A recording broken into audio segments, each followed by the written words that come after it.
461. Is this the place called Biokra? Yes, this is Biokra's Cheon Sak City. Are you from the east? Welcome to Cheon Eum City. They're saying it's Cheon Eum City. Ah, looks like the name has changed. I awkwardly smile and stop the demon beast we're riding on in front of the place called Cheon Eum City. TLN. Cheon Sak City could mean Heavenly Colors City. Cheon Eum City could mean Heavenly Yin City. Do. The heaven-treading desert is so vast that mortals cannot cross it on foot, and so it is said that those passing through the heaven-treading desert ride on demon beasts that move incredibly fast in the desert. What we rode on is a pet demon beast used for desert crossings, a crossing desert crocodile (GMOE) which we had stolen from a tribe in the east. It was quite useful. You can tie up the desert crossing demon beast here. Oh, by the way, would you be interested in selling it? At Cheon Eum City, which is located at the extreme edge of Biokra and adjacent to the heaven-treading desert, one can easily see groups of demon beasts and cultivators raising these beasts. Most of them seem to be around the second or third star of the chi refining stage. After selling the crossing desert crocodile we rode on, I take a look around. This place dresses a bit better than those in the east. Haha, Myung-hoon would be disappointed, wouldn't he? Or maybe, since there are many pale-skinned people here, he might like it even more. What do you think, Jaeon Myung-hoon? Kim Young-hoon marvels as he looks around Cheon Eum City, while Oh Yun-sok chuckles and teases Jaeon Myung-hoon. However, Jaeon Myung-hoon's reaction is unexpectedly lukewarm. Not really impressive. Ho, really no interest at all. Yeah, well, they're all pretty, but for some reason, I'm just not drawn to them. Or rather, it feels like my heart gets pricked whenever I look at a woman, something like that. I glance at my comrades. Even now, except for me and Seo Ran, the others haven't fully gained awareness yet. This brat, is this really the same Jaeon Myung-hoon from Earth? I don't know, who knows, maybe there's someone fated to be my wife in this world. As Oh Yun-sok continues to tease him, Jaeon Myung-hoon responds as if annoyed, and I bitterly smile as I look at him. It seems even though he's lost his memory, his feelings for Jin So-hae remain unchanged. But for now, that isn't what's important. I, along with my comrades, enter one of the alleys of Cheon Eum City. In the original world, this was where White Magic Lotus used to be. It's not here, but for some reason, White Magic Lotus no longer exists. I squint my eyes. This is strange. I have already known for a while that this world is strange, but coming to Cheon Eum City made it even more clear. 100,000 years have passed, but the buildings and even the layout of the alleys are exactly the same. I can accept that Ascension Path is still the same. The fact that the language of the Eastern Manly I learned 100,000 years ago is the same as the current Manly's language is something I can also make sense of. I can even somewhat understand that the power structures of the mortals, including Manly, the Great Grasslands, Shanxi, Yangguo, and Biokra, are all still the same. After all, such things can persist for tens of thousands of years.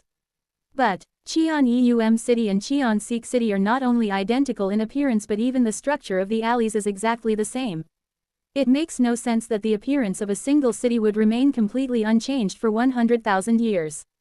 And if the city's appearance is the same, then why is White Magic Lotus missing? I'm confused. I rub my forehead and leave the alley. Why did you go into the alley? I thought I saw something, but I was mistaken. I shake my head at Jaeon Myung-hoon's question and then go find some cultivators of Cheon Sak City cultivators to ask. Cheonman Ryong, are you asking about the Salt Sea Master Cheonman Ryong? At my question, a cultivator at the first star of Chi refining seems to think for a moment before speaking. From what I recall, I think there's a rumor that they were last seen somewhere around Shanxi. Shanxi, thank you. Yeah, you must be trying to hear the Salt Sea Master's teachings, but be careful. There are a lot of ruffians around the Salt Sea Master, so it's easy to get into trouble. Yes, thank you for the advice. After giving my thanks to the cultivator, I turn around and realize something odd. Single quote. What's this? A cultivator giving advice to a mortal? Even though Cheon Sak City, no, Cheon Eum City, is said to be a city where cultivators and mortals live together harmoniously, but that doesn't mean cultivators aren't arrogant. Originally, even in the head realm, unless it was someone like Buk Hyung-hwa or Buk Jong-ho, the cultivators of Cheon Sak City had a subtle but prevalent tendency to look down on mortals. In places like Eastern Manly, where manpower is scarce, there were quite a few kind cultivators, and I was treated well because my name was well known. However, I never expected to receive such treatment from a cultivator in Biokra, so it's a little surprising. Hiding my bewilderment, I set off toward Shanxi. We arrived at Shanxi after passing through Yangguo.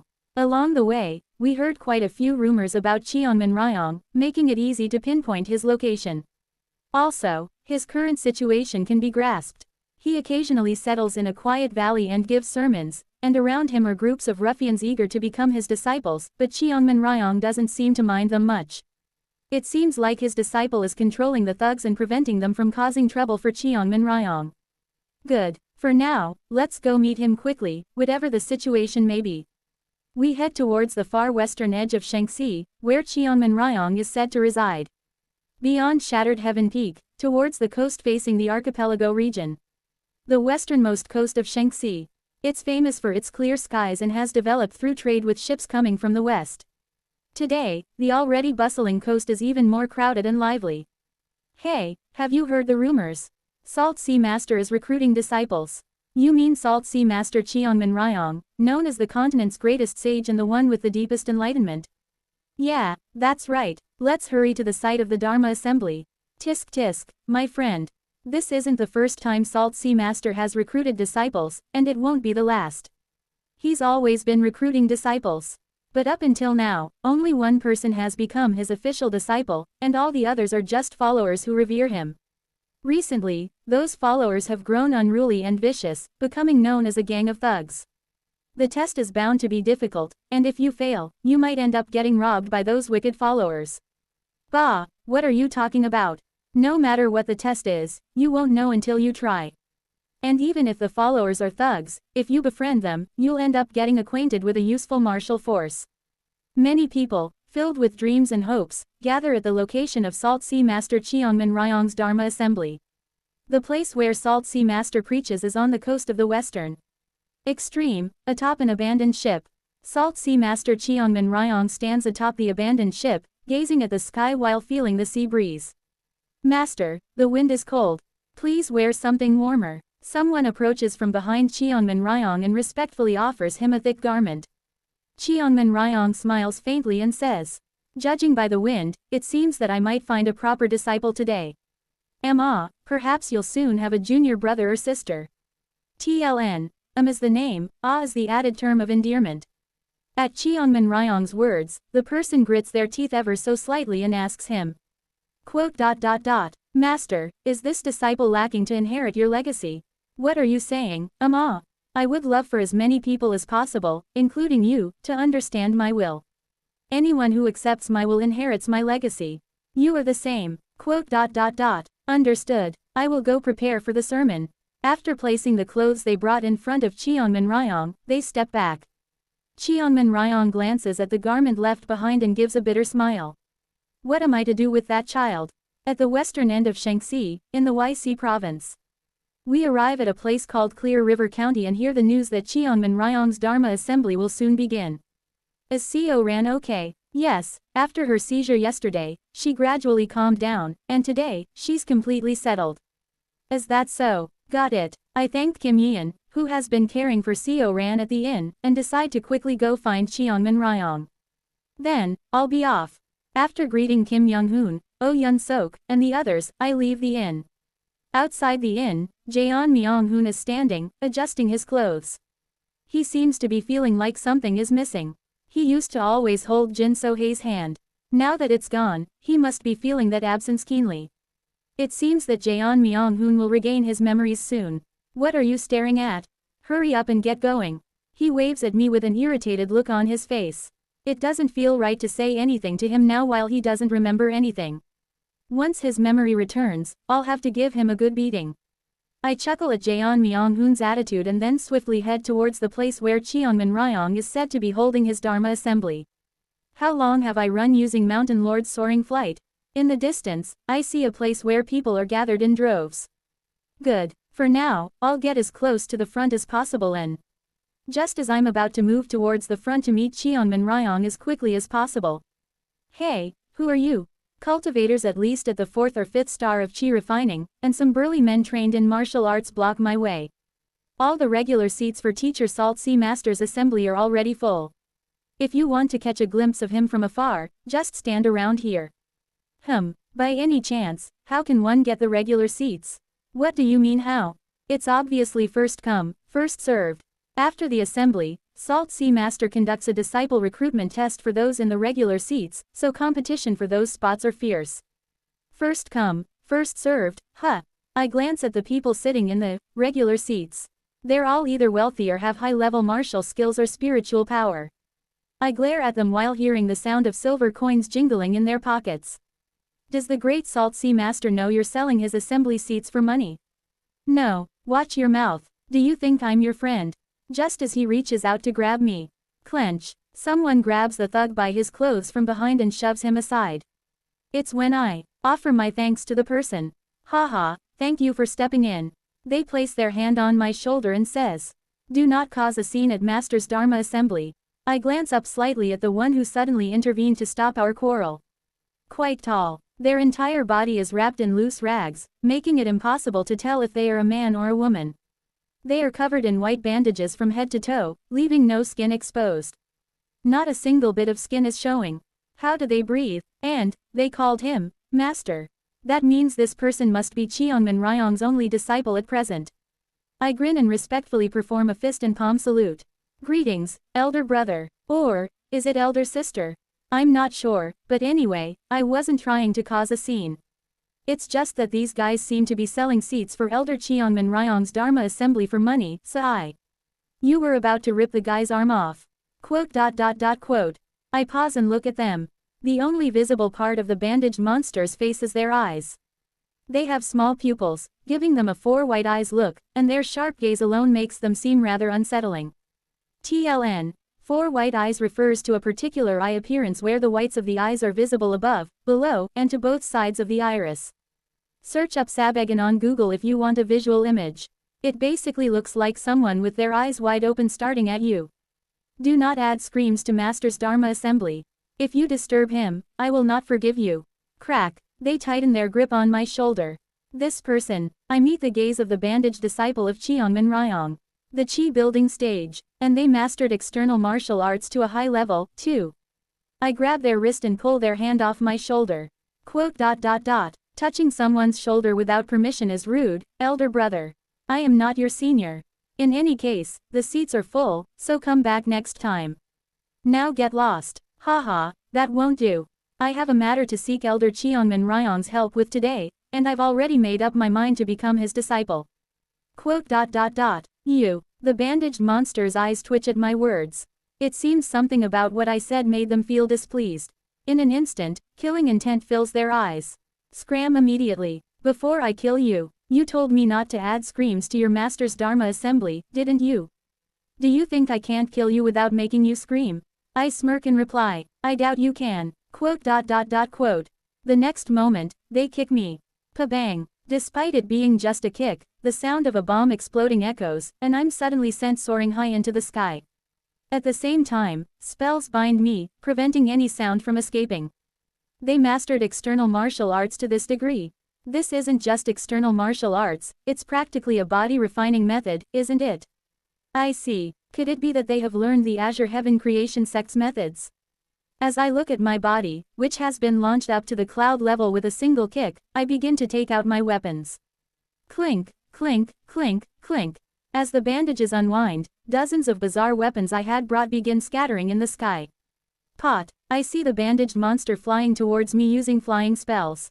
You want to have a go? Flash. And just as I'm about to say something, they kick off the air and launch a punch towards me. Tukwong. I am blasted from the sky above the coastline to far away into the sea, well beyond the area where Cheonmin Ryong is holding his Dharma assembly. What kind of brute strength? I twitch my eyes, clicking my tongue. I remember how they kicked off the air just now. That wasn't a step using the realm of five energies converging to the origin to read the flow of the air and step on the void. They just kicked the air with sheer brute force to leap forward. In that state, they used a spell to cancel the shockwave noise, producing an effect similar to air stepping. That is what this bandaged monster is. Pot. The bandaged monster flies toward me.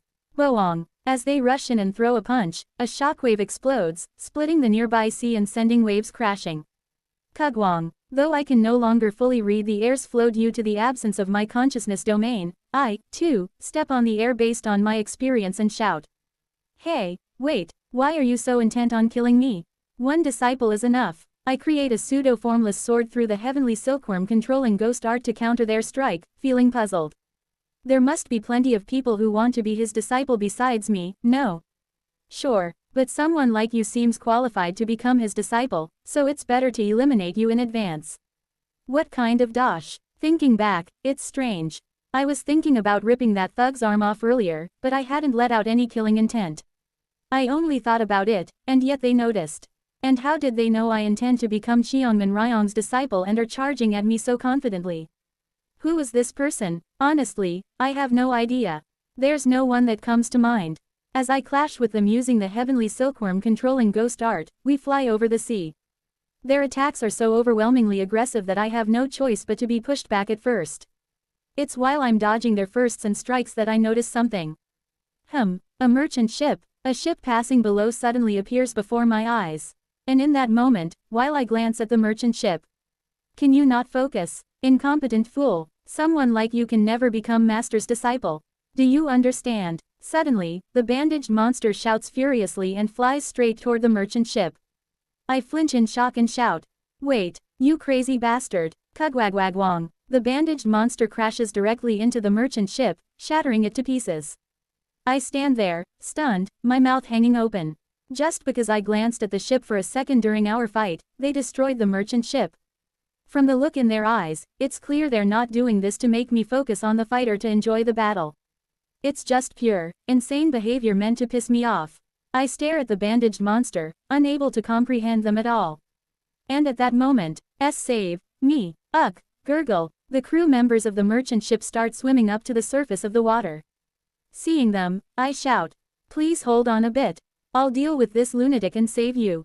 Clink. As I draw my treasured sword from the east, it happens. Wait, I stop focusing on the bandaged monster and snap my gaze towards the merchant ship's flag. Why is that? The emblem on the merchant ship's flag. It's the national flag symbolizing the royal family of Penglai Kingdom. I quickly launch an attack at the bandaged monster and, in that brief moment, descend to the surface of the sea and ask one of the crew members. You all, from where do you sail from, and who owns this vessel? At my words, the sailors, clutching nearby floating debris, shout out. Walking on the sky, is it a Sir Immortal? We are the crew of the royal trading ship from Penglai Kingdom. We're sailors of the ship trading between Penglai Kingdom and Shaanxi. The owner of this vessel is none other than Her Majesty, the Great Queen of Penglai Kingdom. I'm too shocked to speak for a moment, but I gather my composure and ask. This Penglai Kingdom you speak of. In which direction is it from Shaanxi? The sailor points west. If you sail endlessly westward, you will reach the territories of our Penglai Kingdom. No, that's nonsense. If you go further west from Shaanxi, all you reach is the world's end, guarded by the World Shield Force. This world is flat, so if you go to the end of the sea, all you'll find is the end of the world. As I mutter in confusion, Tukwong, the bandaged monster lands on the water's surface where I am. Kwaa, a massive column of water shoots into the sky. I barely manage to dodge it, but the sailor I had been talking to is split in half and dies instantly from the bandaged monster's attack. The bandaged monster sneers at me and says, "This idiot, the world is flat, everyone knows the world is round. It's common knowledge. The country on the other side of this continent is none other than Penglai Kingdom. You fool." Through them, I learn a shocking truth. This world is connected to the world of Penglai Island. And the world is round. Filled with confusion and terror, I look up at the sky and shout. The head realm is round. That's nonsense. That can't be. This world is flat. Translator notes. Seo Unyun is a flat earther Kek. Chapter 462. The place the snake cannot find. 4. The world isn't flat, but round. And it's connected to the world of Penglai Island. I am confused by this nonsensical truth. The reason for my astonishment is simple. It's exactly the same as the head realm. I thought it was because of fate. Even though chi is scarce and the plane of soul doesn't exist, fate itself exists in the form of attraction force. Though that was why everything, down to the alleyways of Cheon Sac City and Cheon Eum City, was the same. In short, I believe the fate of this world is identical or at least similar to the fate of the head realm. However, what does it mean that the world isn't flat but round? This isn't simply a matter of debates like the flat earth theory or spherical earth theory. It's the fact that the form of attraction force must be completely different. The difference between a flat world and a spherical one is that the force of gravity operates completely differently. Since fate is attraction force, it means that the fate of this world is entirely different from the head realm. However, I've confirmed it in the alleyways of Cheon Sac City, and again in Shanxi, Biokra, and Yangguo. The groups and places in this world are almost identical to those in the head realm. That means that in this world, there is something absolute called fate, and if the form of that fate is not similar to that of the head realm, it would be impossible for it to exist like this. Even so, this world is not flat. What does that signify? It means this is a place controlled by a being capable of manipulating fate. Of course, it could simply be that the owner of Salt Mountain left this world behind and set it up that way, but I don't think that's the case. I recall the someone who spoke to me by the campfire back on Ascension Path. That someone said they would not let it go if a snake is brought into this world. In other words, there's something akin to an administrator in this world. And that administrator is observing us in real time. Of course, one could think that this world is merely a dream created based on our memories. But that's not it. It's not just a simple dream. Recently, I've started finding more and more evidence that this world isn't merely a dream. This world might be another dimension, similar to the dimension cluster of the ancient force realm. Thus, under the assumption that this world is not merely a dream but another dimension, I concluded that an administrator exists in this world. I hope the one managing this world doesn't harbor malice toward us. Amidst this confusing situation, I pray that the administrator of this world doesn't send malice our way. While I'm organizing my thoughts, the bandaged monster's attack comes flying at me again. Tukwong. Once again, a stream of water surges up. After seeing the dead sailors, I glare at the bandaged monster. What wrong did they commit?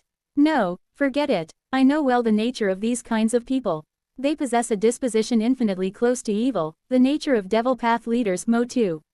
There's no need for me to understand them. Kurik, Kuriririk. The bandages wrapped around my body wriggle as if they are alive. Bang! I leap into the sky and start to dance in the air. Boong! Starting with daggers, dozens of bizarre weapons fly toward the bandaged monster. The dagger that was the first to fly at them. Pish it! The dagger grazes the bandaged monster's protective gangchi, inflicting no damage. But next comes a spear. Quang! With a sound like thunder, the spear embeds itself into the bandaged monster's protective gangchi. The bandaged monster is pushed back slightly. With the next attack, I'll push them further into the sea. I have to change the battlefield to prevent the remaining sailors from dying. Just then, the bandaged monster sneers, inhales deeply, and lets out a deafening roar. Yuwu, koo-goo-goo-goo-goo. The entire sea vibrates. The sheer sound alone, without any internal energy or spiritual power, seems to make my brain tremble. Then, from behind them, spells start to erupt forth. Kwaa! It's blood. Their blood starts to flow down into the sea, and the remaining sailors floating on the water begin to burst and die. You bastard! It's when I shout, clap, the bandaged monster forms a hand seal. At the same time, the sea starts to move. Are they someone who primarily mastered water attribute spells? Damn it! Since spiritual energy isn't easy to sense in this world, I have to observe what element they're using first before judging. A sea of blood rises in waves from all four directions, crashing toward me. Bang! I kick off the air and rise into the sky. Kwaa! The waves of the sea of blood trying to trap me from all four directions begin to devour each other and collapse, then starts to bloom a flower in their place. That's Querik, Querirarik. Where the waves have subsided, a red flower begins to bloom and grow towards the sky. Chalalalala. Salt. It's red salt, stained with blood. The salt covers the entire sea, forming a massive crystal. That crystal starts to form coral. Coral that looks like a grotesque mixture of human limbs, faces, and bodies. In an instant, that coral-shaped salt crystal creates a coral island. Quack! When the bandaged monster lands on the coral island, all the moisture on the island evaporates in an instant. They form a hand seal. Koo-goo-goo-goo-goo. The coral island begins to rise into the sky. The bandaged monster manipulates the coral island as if controlling a flying fortress. Flash, flash, beams of light shoot out from the grotesque red coral island made of salt crystals. Madness. Taught it. I narrowly dodge the beams from the coral island. Even in this world where spiritual energy is hard to sense, the energy coming from the beams is treacherous. If I get hit, I'll die on the spot. Kurik, kuriririk. I move the bandages and step through the air. Surring. At the same time, I draw a sword from my robe. The treasured sword of a desert tribe. The treasured sword called Howling Resplendent Sword Wei Jiao Ling Long Jian, said to have been forged by an artisan from Manli who picked up a black stone from the desert and was refined through generations. So, it's a sword made from the Black Castle, huh? It's essentially a relic of Yang Su Jin's shrine. Anyway, this Howling Resplendent Sword has only one ability. The more despair it consumes, the sharper, keener, and stronger it becomes. It doesn't matter whether it's the despair of the opponent or the despair of its owner. Crack. I channel the pain I feel in my heart essence into the Howling Resplendent Sword.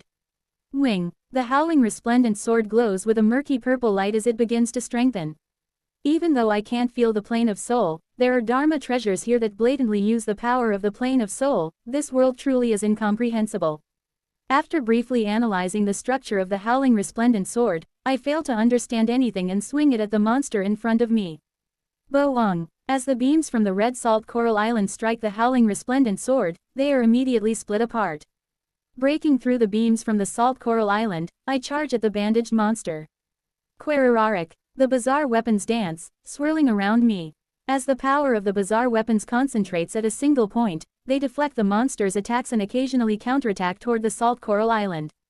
Pot. Our exchange of blows gradually accelerates. At some point, I feel the surroundings become silent.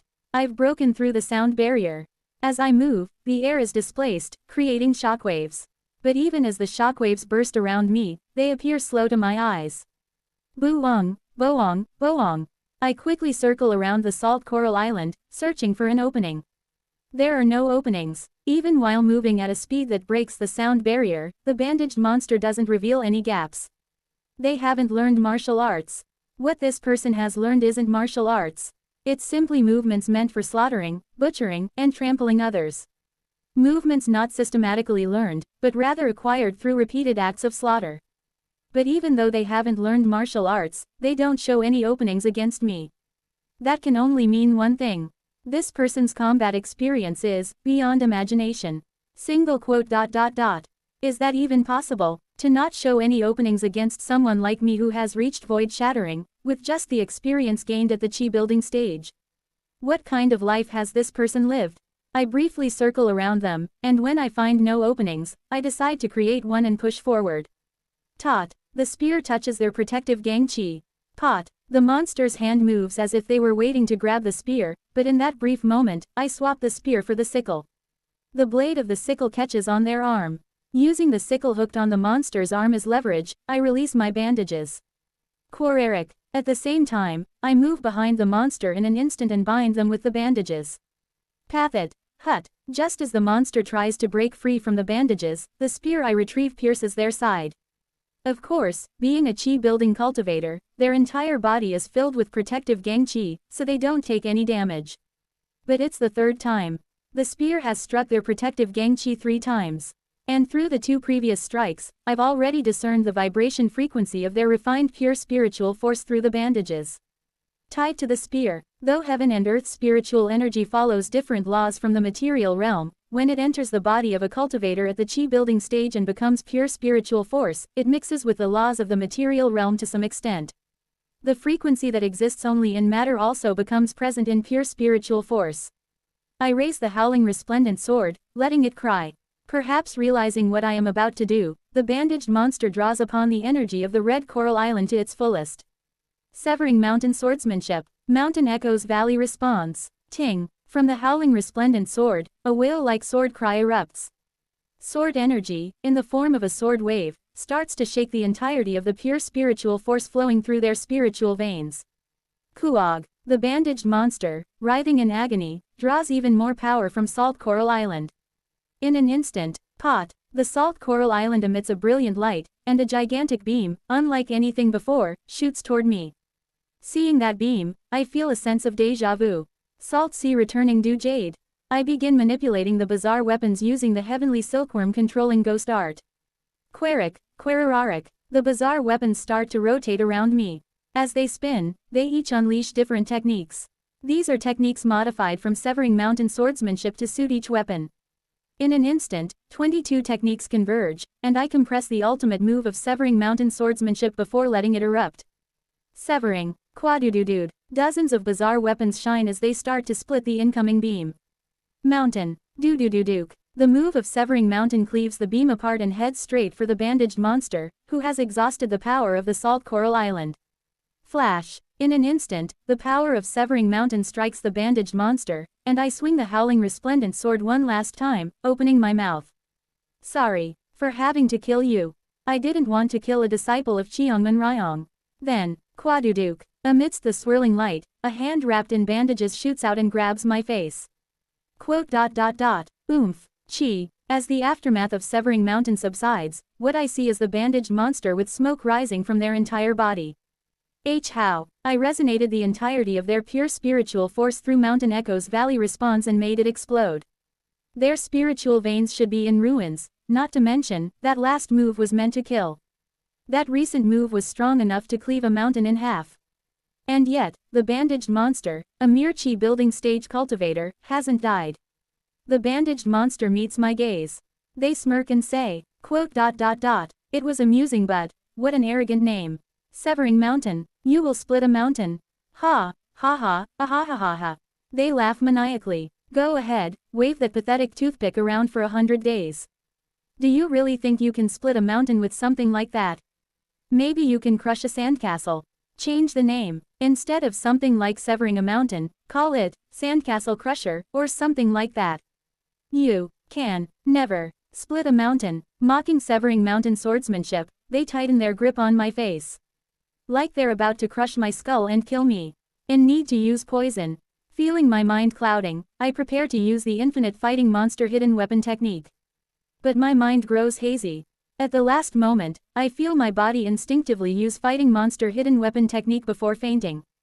Just before I lose consciousness, I have the strange thought that I see Cheongman Ryong. Stop. It might die. Heal. Killed people again. Master. With the image of Cheongman Ryong as my last thought, I completely lose consciousness.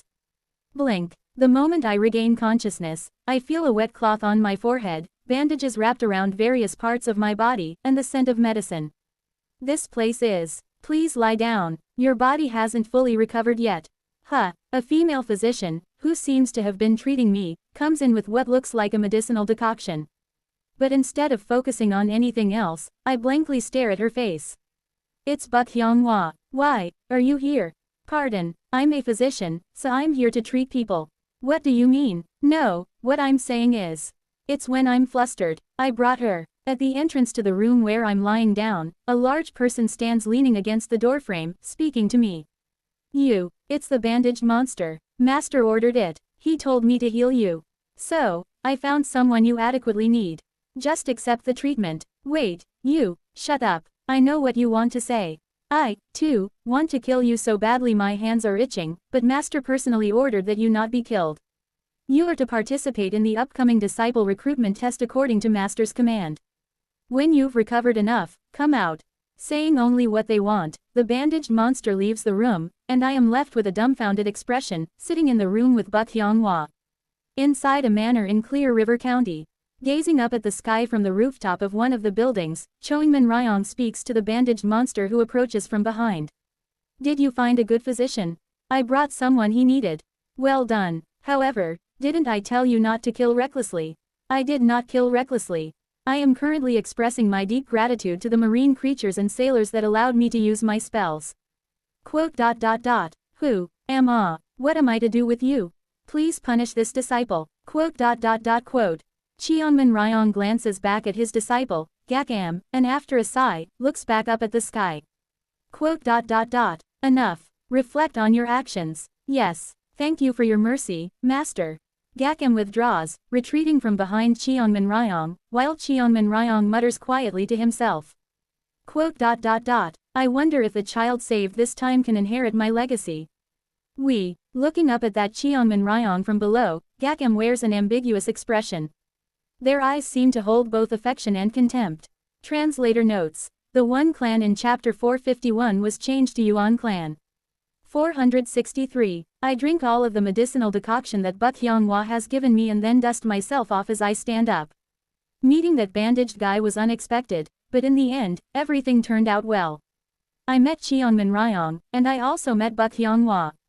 Now, I will become Cheongman Ryong's disciple, study under him, and later meet Azure Tiger Saint and Shiho as well. By the way, may I ask for your name, miss? As I wrap the bandages around my body, I ask Buk Hyonghwa. I ask because her name might be different in this world. Ah, my name is Beck Ran by Lan White Orchid. You can call me Physician Beck. Beck Ran, it's a nice name. For some reason, it feels like a familiar name. It seems to be her name in this world. How much would the treatment fee be? Ah, the person who brought me here has already paid all the treatment fees, so you don't have to pay anything. Ah, I see. However, I still want to express my gratitude. If you can let me know where you reside, I'll visit you later to repay the favor. You really don't need to, but if you insist, you can. Come find me at White Lotus Valley in Clear River County. Understood, I'll visit you later.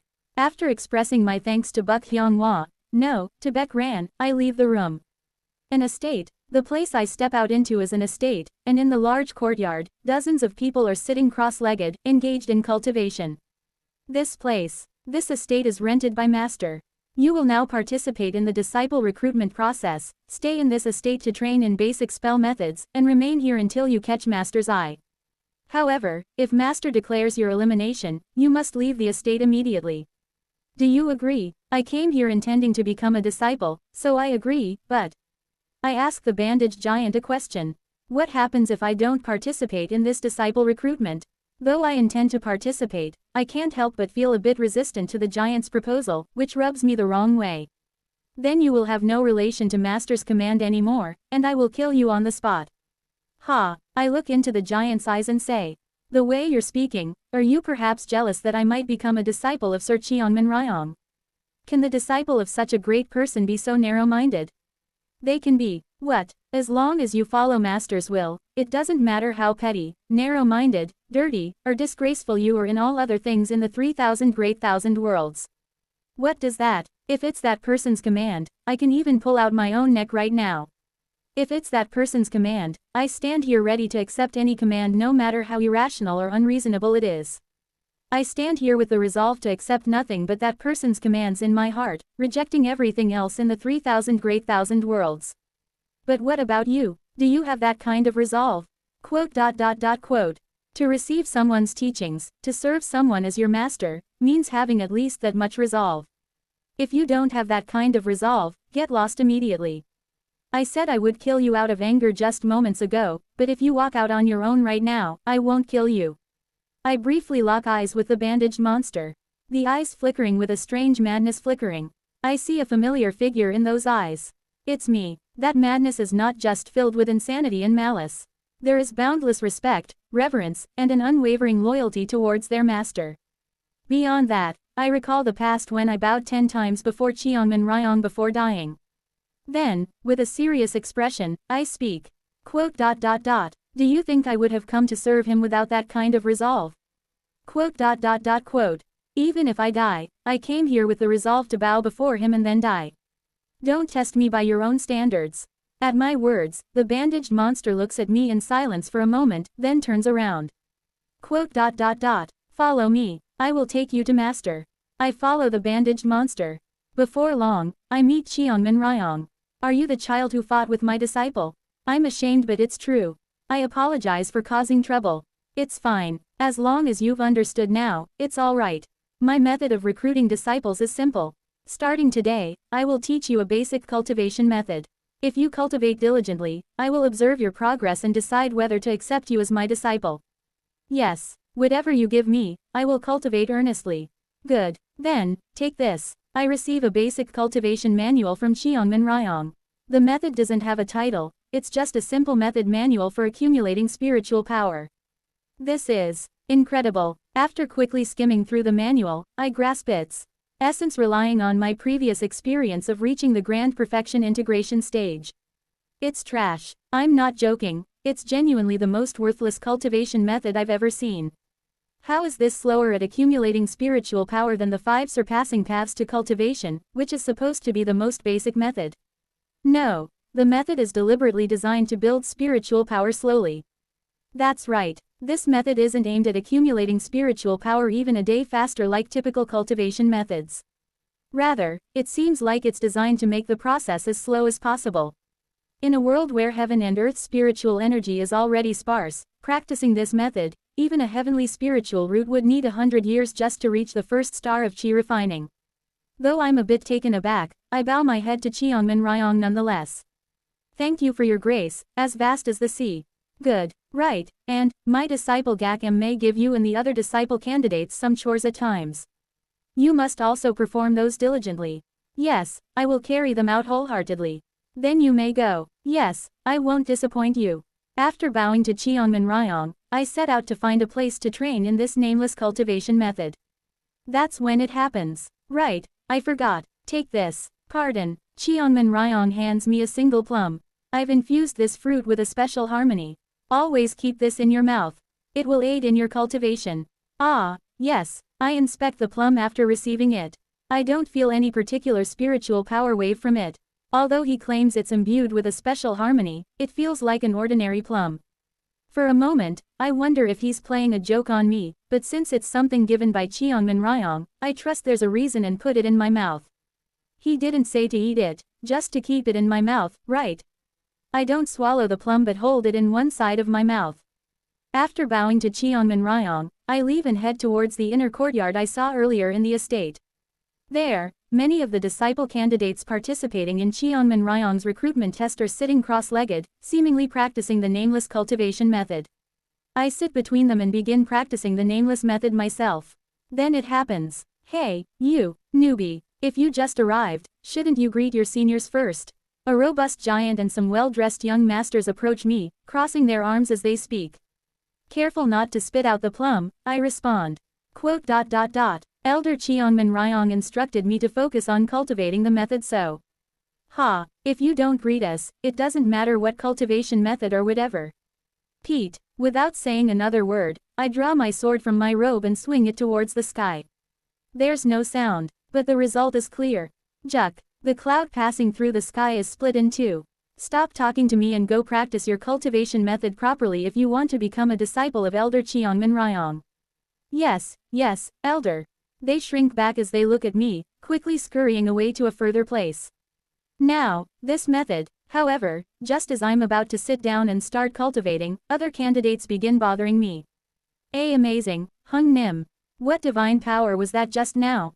Could you perhaps teach me a bit? To silence that gang in one stroke, you're like a hero. If I don't become Teacher Salt Sea Master's disciple, could I become Big Bro's disciple? Hehe, Orabeoni traditional formal term for older brother. Let's get along. My name is Yuan Li.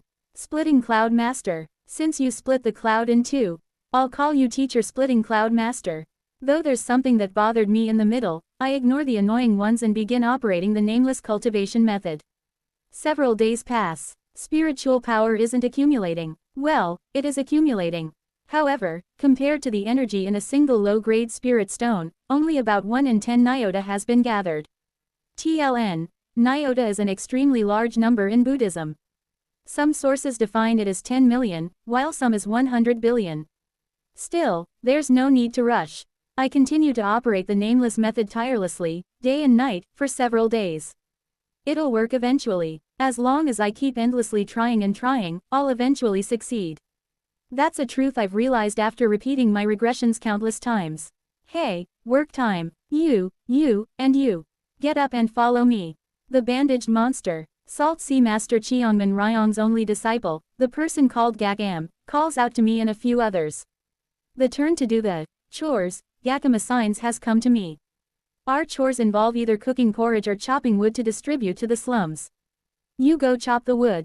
You move the grains from that warehouse. And you, Gakam looks at me and says, take the wood this guy chops and burn it into charcoal. Charcoal, do you not know what charcoal is? Don't ask questions like an idiot and move quickly. Quote. Understood. Suddenly, I find myself in the role of a charcoal maker again. Of course, I'm not the only one. A few others are also assigned to the charcoal making task. Together with my fellow charcoal makers, I carry the wood and begin burning to make charcoal. And as we work, I notice the other fellows taking the plums out of their mouths. Wait, aren't we not supposed to take those out of our mouths? Cheonmin Ryong's plum doesn't seem to contain any spiritual energy, but I don't know what's up with it. Even after several days of keeping it in my mouth, it hasn't spoiled. It seems like it's been harmonized with some law of this world that I'm not familiar with. In any case, I'm surprised to see them taking out the plums and ask them, but they look at me with an expression saying, "So what?" And question me back, "What are you talking about, Hung Nim? Doesn't what Sir Salt Sea Master said just mean to carry the plum with us?" That's right, Hung Nim. How could anyone keep a plum in their mouth all the time? It'd be uncomfortable when you sleep. And what if it rots while keeping it in your mouth? At their words, I ask with confusion. Quote. It rots. Pardon, isn't it obvious? It's sitting in your mouth for so long, soaked in saliva. When I took it out the day after receiving it from Sir Cheonmin Ryong, I found it had already rotted. What? The one in my mouth is still fine. It's more than just fine. It's as fresh as if it was picked just moments ago. So why did theirs rot instantly while mine is still fresh? Wondering about this, I continue to burn charcoal. A month passes. I stay in touch with my comrades staying nearby through letters and continue my cultivation. And gradually, I begin to notice something. I'm losing strength. The more I practice the nameless cultivation method, the more my body loses physical strength and grows weaker. In the past, with one sexagenary cycle of internal energy, I could easily lift an entire house. But these days, let alone a brick, even lifting a spoon is too much of a struggle. If it wasn't Cheonmin Ryong, I'd think I was under some kind of curse. I look at my arm. The more I practice the nameless method, the more my body withers away. Just a month ago, my body was fairly robust, but now I've become almost as thin as a scarecrow. Single quote. But my heart is becoming clearer. Spiritual power does not increase, and only my body continues to worsen. However, the more I cultivate inside Cheonmin Ryong's estate, the more my heart gradually becomes at peace, my mind clears, and the feeling of worry vanishes. As I hold the plum in my mouth, I extinguish the lamp in my assigned room and think to myself, what kind of harmony is infused in this plum? Before long, many of the other disciple candidates have been eliminated, leaving only me and 3 or 4 others in the estate. Among them, none seem to understand why they haven't been eliminated yet. However, I think I understand the condition under which Cheonmin Ryong decides whether to send away or retain disciples. Is it the plum? Only those who have kept the plum that Cheonmin Ryong gave us in their mouths from the beginning until now have remained. Surprisingly, many had taken the plum, which Cheonmin Ryong had handed over casually, in and out of their mouths to taste it, which resulted in them being dismissed. But the others will soon realize as well. There are 4 of us left, including myself. But I heard that Cheonmin Ryong's trials are so harsh that none have passed except that Gakam. Is this really the end? It's when I'm pondering this. Everyone, come out, Gakam shouts as they drag us out of the room. Now that all the others who used to handle the chores are gone, from now on, you lot will have to handle all the chores that everyone used to do. Understand? At those words, the faces of the remaining 3, excluding myself, turn deathly pale. Gakam continues, and Master has given one piece of advice for you remaining brats. Listen carefully. Cheonmin Ryong's message is as follows. Thank you for enduring well. But from now on, many more chores await you. Whenever that happens, remember the plum that you have in your mouth. When it's hot or when you're thirsty, when you're exhausted or when you're hungry, think of the plum I gave you and gather your strength, that's all. The others seem bewildered. I too am a little puzzled, but I interpret Cheonmin Ryong's message in my own way. This plum is a fruit Cheonmin Ryong imbued with a harmony for us. To remember the plum is to remember Cheonmin Ryong's grace. Let's draw strength by recalling the Master's grace. The other candidates have grim expressions. Their physical conditions have become similar to mine. And so, we fall into the endless hell of chores. Another month passes. Scrape. The remaining disciple candidates are now only me and 1 other person. We are currently in the kitchen, peeling potatoes. Our appearances are now no different from that of skeletons. Even holding the potato peeler is difficult. My body is utterly drained of energy. Honestly, even I don't understand how I'm still moving. There's not a single bit of energy left in my body. In this condition, dying is only natural, but just what strength is keeping me moving? I roll the plum inside my mouth with my tongue as I ponder. Single quote. Is it the plum? As Gakem had conveyed, every time I lick the plum and think of Cheongman Ryong, my body somehow continues to move. There's clearly no energy, no soul that I can sense, it's an astonishing harmony. Admiring the harmony that Cheongman Ryong infused, I continue to peel the potatoes with my skeleton-like hands, filled with gratitude for his grace. At that moment, Kahuk, Pitui, the woman across from me spits out the plum and stands up abruptly. Fuck this. I can't take it anymore. If I stay like this, I'll die. The plum she spat out is rotten. I finally understand. Cheongman Ryong is a fraud. How can he make people keep a rotten plum in their mouths for months, make them learn a method that makes their body weird, and still not accept a disciple? I need to get out of here. Oh Orabeoni, let's leave too, shall we? Quote. Go by yourself. I don't even look at her and continue peeling the potato. HNG, damn it. What good will come from cultivating under this fraud? Look at this. My beauty, my nearly perfect face has been ruined after coming here. I'm leaving. Damn it, you stay here and let this fraud work you to death for all I care. After thoroughly cursing Cheongman Ryong in front of me, she changes out of her work clothes into her red outfit and flees from the estate. Judging from how she called me Orabeoni, it seems she was one of those who acted coquettishly to me on the first day but no determination, or rather, no respect. I had occasionally seen the plum in her mouth while she ate and drank, so I know. The plum was always fresh. It rotted the moment she spat it out. Cheongman Ryong's harmony is real. He won't let us die. I hold this unwavering faith in him in my heart and continue to work silently and diligently. A while later, Gakem comes to me. Quote. When will the test end? I ask them. Since I'm the only one left now, I think it's about time for the final trial to begin, so I ask him. They smirk and respond. How can a firefly know the thoughts of the sun? That person will decide, so just do your task. Gakem dumps 10 more baskets of potatoes in front of me and leaves. I silently continue peeling the potatoes. 4 more months pass. What am I? I think this as I watch my fingernails fall off from my hands. Now, my body has moved beyond exhaustion, nearing the state of a corpse. How am I still alive? Carrying a broom that feels as heavy as 1,000 pounds, I wonder as I clean the estate. Recently, I lost my appetite. So, I stopped eating food. At some point, I even stopped drinking water. It's probably been about a month since then. I'm not surviving through internal energy or any other form of power. The internal energy that once amounted to an entire 60-year cycle, has completely dried up. There's no energy left inside my body. And yet, I am still alive. I briefly stare at my body, dried up and shriveled like a tree stump, and take a deep breath. I don't know, but what's certain is, I came here seeking to become Cheongman Ryong's disciple. I remember the grace I received from him. I remember the time I spent with him. I remember the bow I offered to him. I think of my own disciples. I sacrificed my life for them. That is what the relationship between a master and disciple is like. A relationship where one can sacrifice their life for the other. The relationship between a master and a disciple is like that of a parent and child. That's why, in the word Sabu Shifu, another title used to address a master, the character Bu Fu meaning father is included. But the Cheongman Ryong to whom I once bowed has vanished beyond the timeline. The one here now is a different Cheongman Ryong. And yet, even so, I chased after his traces and came all the way here, seeking to establish a disciple-master relationship once again.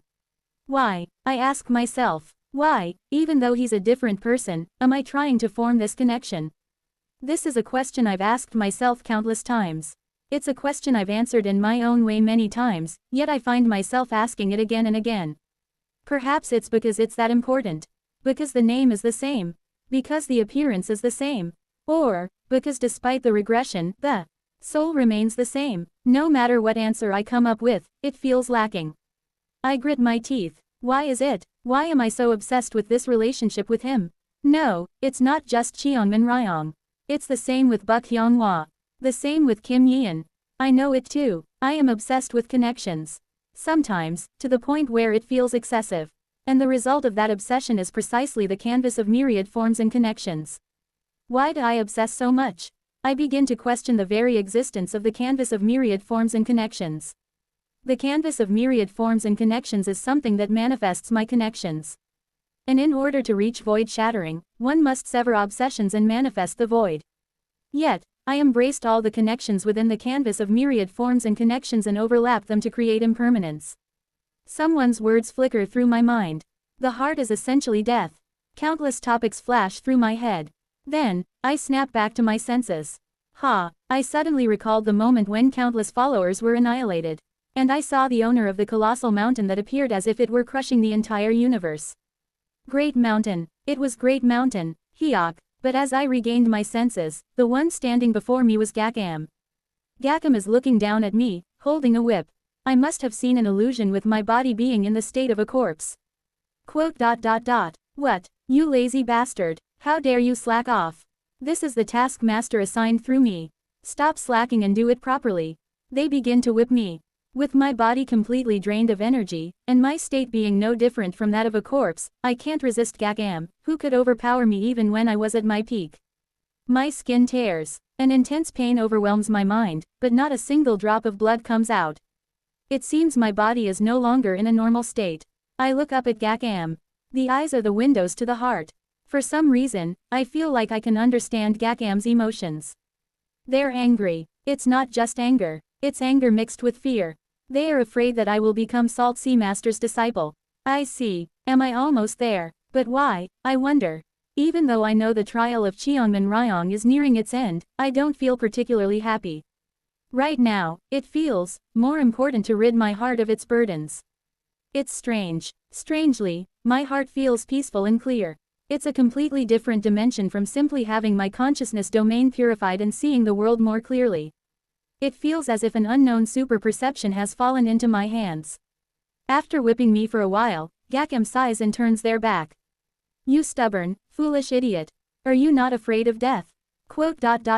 More than death. I slowly open my mouth. I'm afraid of just dying. For some reason, I speak formally. Why is that? I usually hate them, but right now, I feel like I must be respectful. Just dying. Yes, dying without being able to do anything. The emotions I felt during my first death. At that time, I thought it was sadness. I thought it was the sorrow and loneliness of dying miserably in this world without achieving anything. But now that I think about it, it wasn't sorrow or misery. It was frustration, frustration from unfairness. Despite having time from morning to evening, I just died, without being able to know anything. That's what frustrated me, not being able to do anything, not being remembered, not being able to remember. Dying like that is what I'm afraid of. Then are you not afraid now? I could kill you with just a flick. I'm not afraid. Why not? Because, this time, I smile warmly. I've realized the Tao. Someone once asked me, what is my Tao? I answered them, the causes and connections of all phenomena. Yes, my Tao is myriad forms and connections. Just by meeting someone, remembering their grace, being remembered by someone, and doing something together with them. Unlike that time when I died in loneliness, I am now so incredibly happy. I have realized my Tao. My Tao is myriad forms and connections. Myriad forms and connections refers to the heart that is given and received with the countless connections. Heart is essentially death. I finally understand the true meaning of what someone once told me. Why does the heart become colorless at the very end? That is, when the heart is completed through the exchanges with connections, one realizes the Tao. To realize the Tao means that even if one dies and becomes nothingness, there's no problem, so it becomes colorless. To summarize in 3 sentences, why do I obsess with connections, and what does it mean that the heart is essentially death? Connections are essentially the exchange of hearts, and realizing this is the same as realizing the Tao. Thus, if I attain the Tao in the morning, I am content with death in the evening, means that if one enjoyed life within these connections, one can also accept death with dignity. A person's life is essentially the giving and receiving of hearts. Since everyone's hearts are already within me, I am not afraid of death. I finally understand how I am moving, despite being in a state akin to a corpse. It's not because of something like the plum. I am no longer afraid of death. Because I have confirmed that even if I die, the heart I have built remains. That is why, even though death is hovering over me, I am still alive and continue to move. This is it, isn't it? Not fearing death and realizing that the strength moving my body is the heart. Isn't this the final gateway that everyone must pass through to become his disciple? I ask Gakam, who has turned their back to me.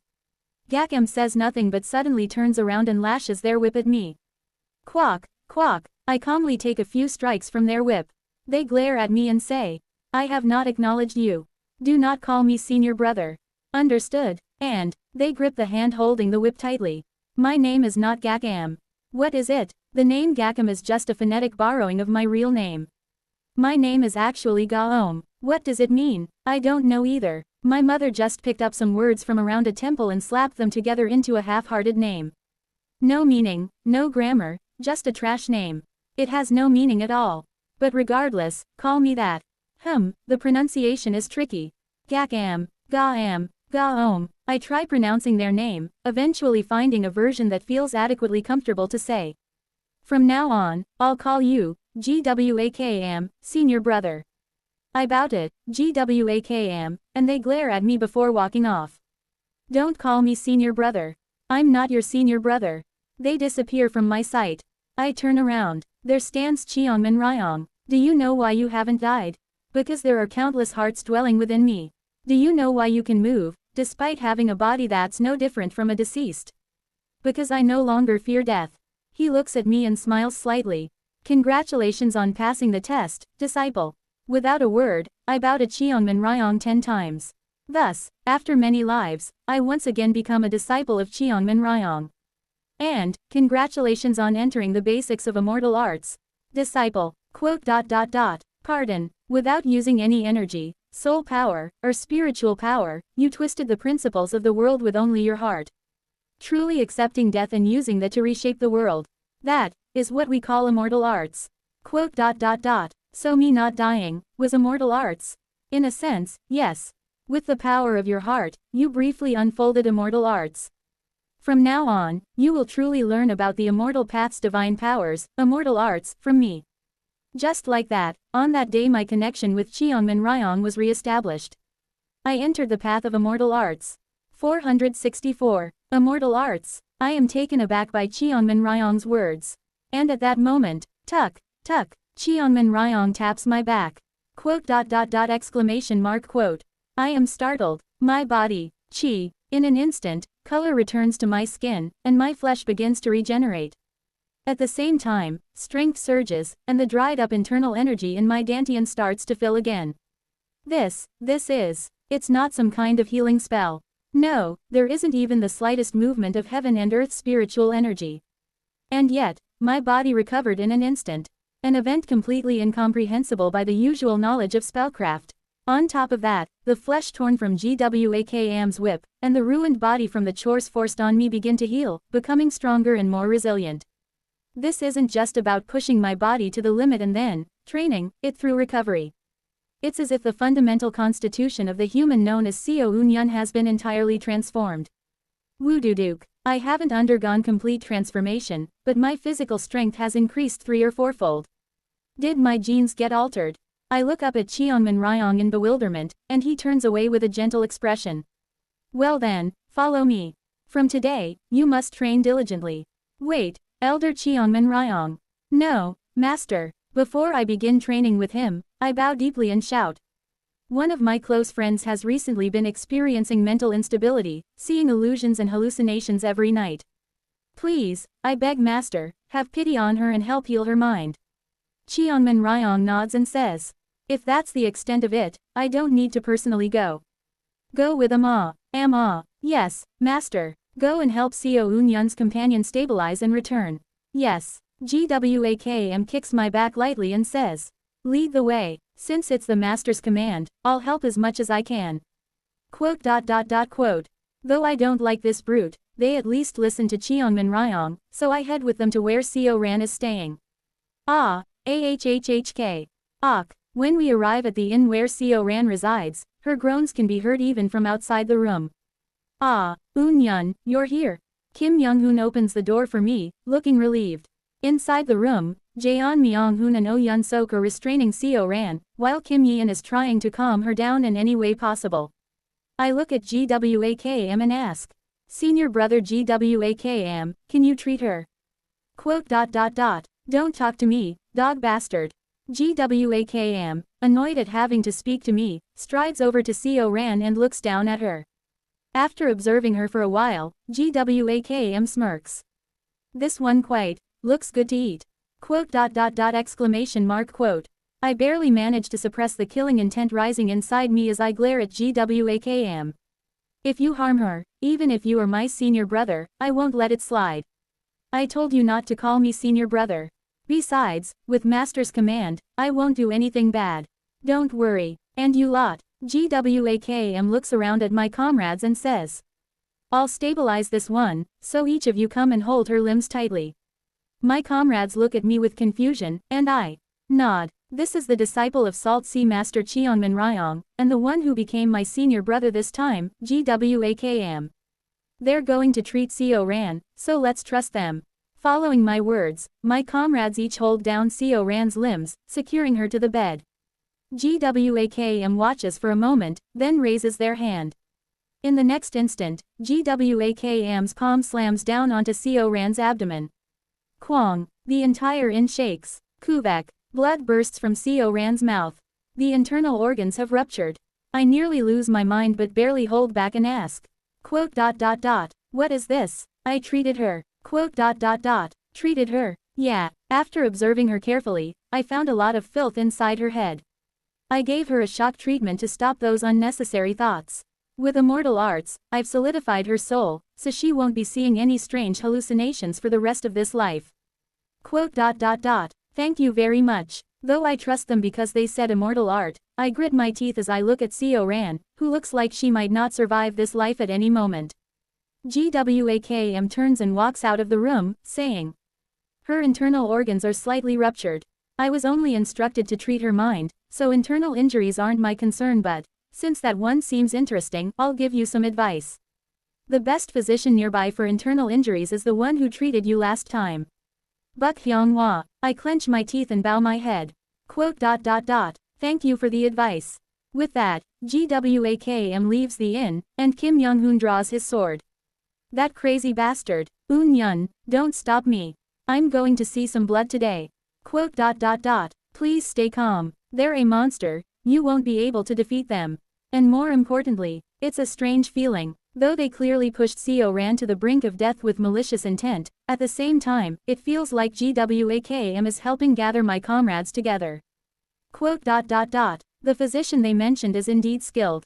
Hung Nim, please take Seo Ran to White Lotus Valley in Clear River County and find a physician named Baek Ran. Quote. Fine. Kim Young-hoon glares at the door Gwakm left through, then lifts Seo Ran onto his back and disappears in an instant using lightness technique. The fastest among us is Kim Young-hoon, so Seo Ran will reach her destination in time. Jaeon Myung-hoon, Yun Sok Hung Nim, and Yeon as well. Please head to White Lotus Valley for now and take care of Seo Ran. After sending my comrades off, I leave the inn and head to Cheonmin Ryong's estate. I want to check on Seo Ran's condition more, but it seems like Cheonmin Ryong is calling for me. Though my thoughts are towards Seo Ran, my feet lead me towards Cheonmin Ryong. It seems to be some kind of immortal art. Clack. It's when I open the door to the estate Cheonmin Ryong resides. Quote. Great grasslands. I step beyond the door and look around. What was the estate just a moment ago has transformed into the northern Great Grasslands. I quickly turn back, but the door has disappeared, and beyond the grasslands, a solitary tree stands tall. At the top of that tree, Cheonmin Ryong sits cross-legged, his eyes closed. Amazingly, he isn't using any spells or martial arts, yet he doesn't fall from the small branch atop the tree. Have you come? Yes, master, but I wanted to check on my friend's condition. Why did you call me so urgently? I know Am's nature well. But that child never takes my orders lightly, so your friend will surely be treated. Quote. I understand. More important than that is for you to learn immortal arts even a day faster. Quote. Question mark quote. Why is that? For some reason, I get the feeling that Cheonmin Ryong is feeling a bit impatient. I understand. Please teach this disciple, master. I bow my head to Cheonmin Ryong, and thus, his teaching begins. First, what do you think immortal arts are?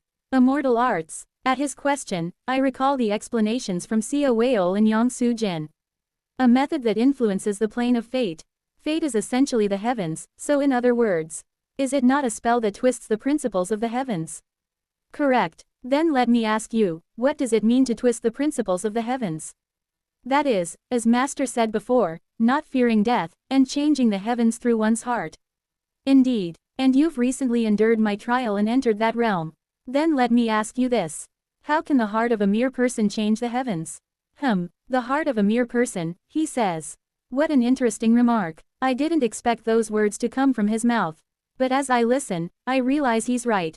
That's true. With just one person's heart, changing the laws of the heavens, of this world, is ridiculous. However, as I ponder more deeply, one thought crosses my mind. A single person's heart. Then, at the same time, I recall the Mad Lord's immortal art, Yian's play. A secret art that uses tens of trillions of artificial souls to manipulate the attraction force of fate to pull the spacetime of history. And I remember tainted soul filling the heavens. A secret art that floods the world with the presence of Coal, turning the entire world into one dominated solely by Coal. Quote. If it's not just one person's heart, but the hearts of many, couldn't that change the heavens? Exactly. It seems you've seen something similar before. Yes, I've seen something similar. Then it'll be easier to explain. Listen closely. A single person's heart cannot change the heavens. But, with the hearts of many, the heavens can be changed. However, isn't it strange? Why were you able to enter the basics of immortal arts and stave off death, even though you don't possess the hearts of many? I ponder deeply over his question before answering. It's an answer I can give because I've entered the realm of void shattering, seen the plane of soul with my own eyes, experienced many lives, and repentantly enlightened myself. Is it because a person's heart is not made up of just their own heart?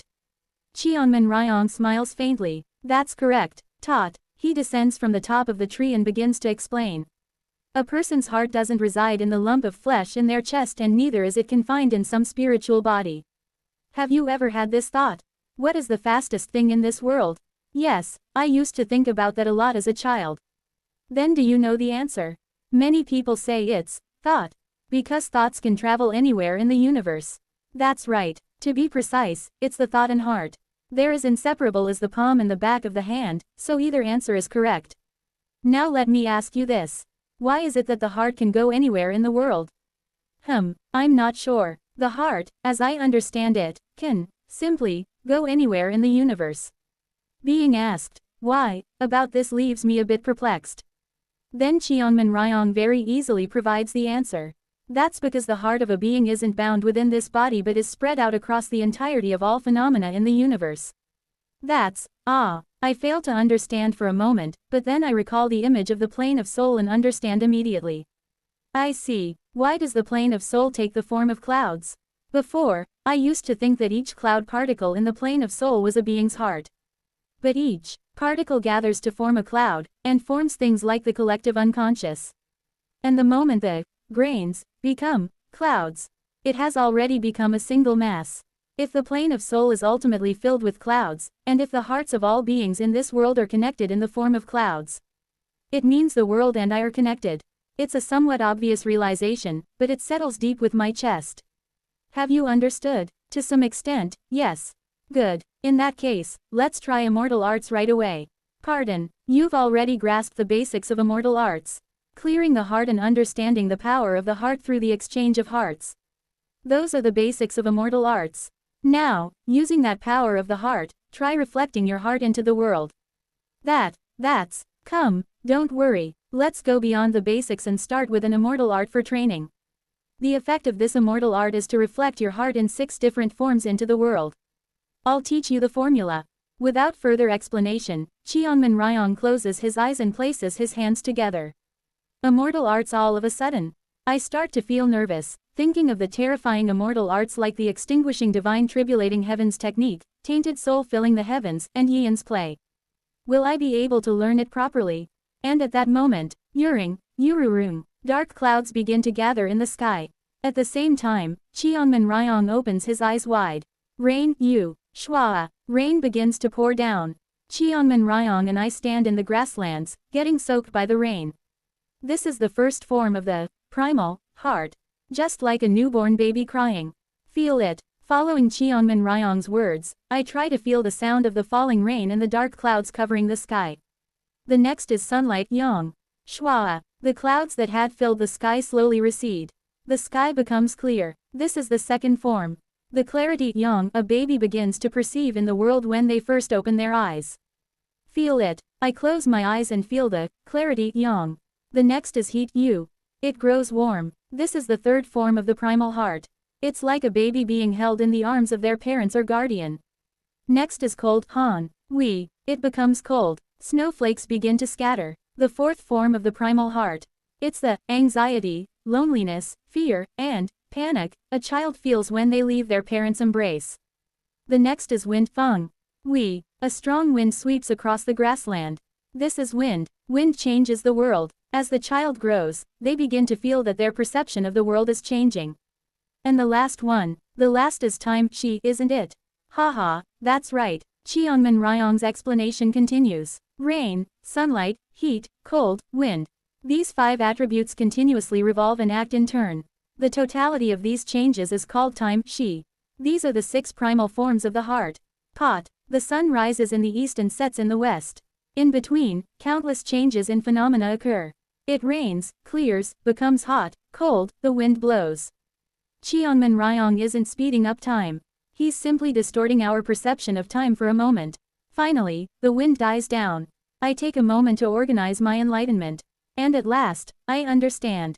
I have one question. Ask. The cultivation we practice, the reason it's called immortal cultivation, Shu Xian, is it because immortal cultivation itself is about learning immortal arts? Rain, sunlight, heat, cold, wind, time. The 6 divine powers that are realized during the integration stage. I didn't understand them when I first learned the divine powers, but after this conversation with Cheonmin Ryong, I finally grasp it. From the chi refining stage to the heavenly being stage, one accumulates spiritual power and studies how to clear the heart. Up to this is the minor boundary. Then from the 4-axis stage to the entering nirvana stage. In the 4-axis stage, one practices the axis foundation, bestows blessings upon those in the lower realms to gain the 5 blessings, exchanges hearts to understand the power of the heart, and through the 6 extremes, one indirectly experiences death, learning not to fear it, thus, entering the basics of immortal arts. After that, in the integration stage, starting with the primal forms of the heart, rain, sunlight, heat, cold, wind, and time, one gradually begins to learn immortal arts up to the entering nirvana stage. This is the middle boundary. The formulas that exist from the chi refining stage to the entering nirvana stage. I don't know if there are formulas after entering true immortality, but perhaps those weren't just formulas, but the basic forms of immortal arts. Cheonmin Ryong smiles warmly as he speaks. It's similar, but a little different. Pardon, immortal cultivation isn't the process of learning immortal arts. Immortal cultivation itself is someone's immortal art. Is that so? He continues. You're familiar with the typical cultivation realm system. Chi refining, chi building, core formation, nascent soul, heavenly being. But in very ancient times, so ancient that it surpasses imagination, such a complex realm system didn't exist. Pardon, there were only 3 realms. The realm of clearing the heart, the realm of laying the basics of immortal arts through the heart, and the realm of fully using immortal arts and reaching the heavens. It seems that these correspond to the minor boundary, middle boundary, and great boundary. But later, the realms began to divide. As the realms split, many began gaining powerful authorities. However, the precise division of stages within the cultivation realms was meant to study the heart more systematically, not to attain world-encompassing power or become monsters capable of destroying stars. He gazes up at the distant sky. For some reason, he's glaring at the sky as if it displeases him. But someone twisted the process of cultivation through an immortal art called immortal cultivation. As a result, all living beings began gathering chi, aligning it with the process of cultivation, and gradually acquired excessive lifespans and overwhelming power and authority. The purpose of living beings shifted from understanding the heart to craving power. Everyone became capable of wielding immense power, but whether that was the right thing, I cannot say. Master, I ask, sensing that something is wrong with Cheonmin Ryong's condition. For some reason, his eyes don't seem normal. At my call, Cheonmin Ryong looks at the sky for a moment, then shudders slightly.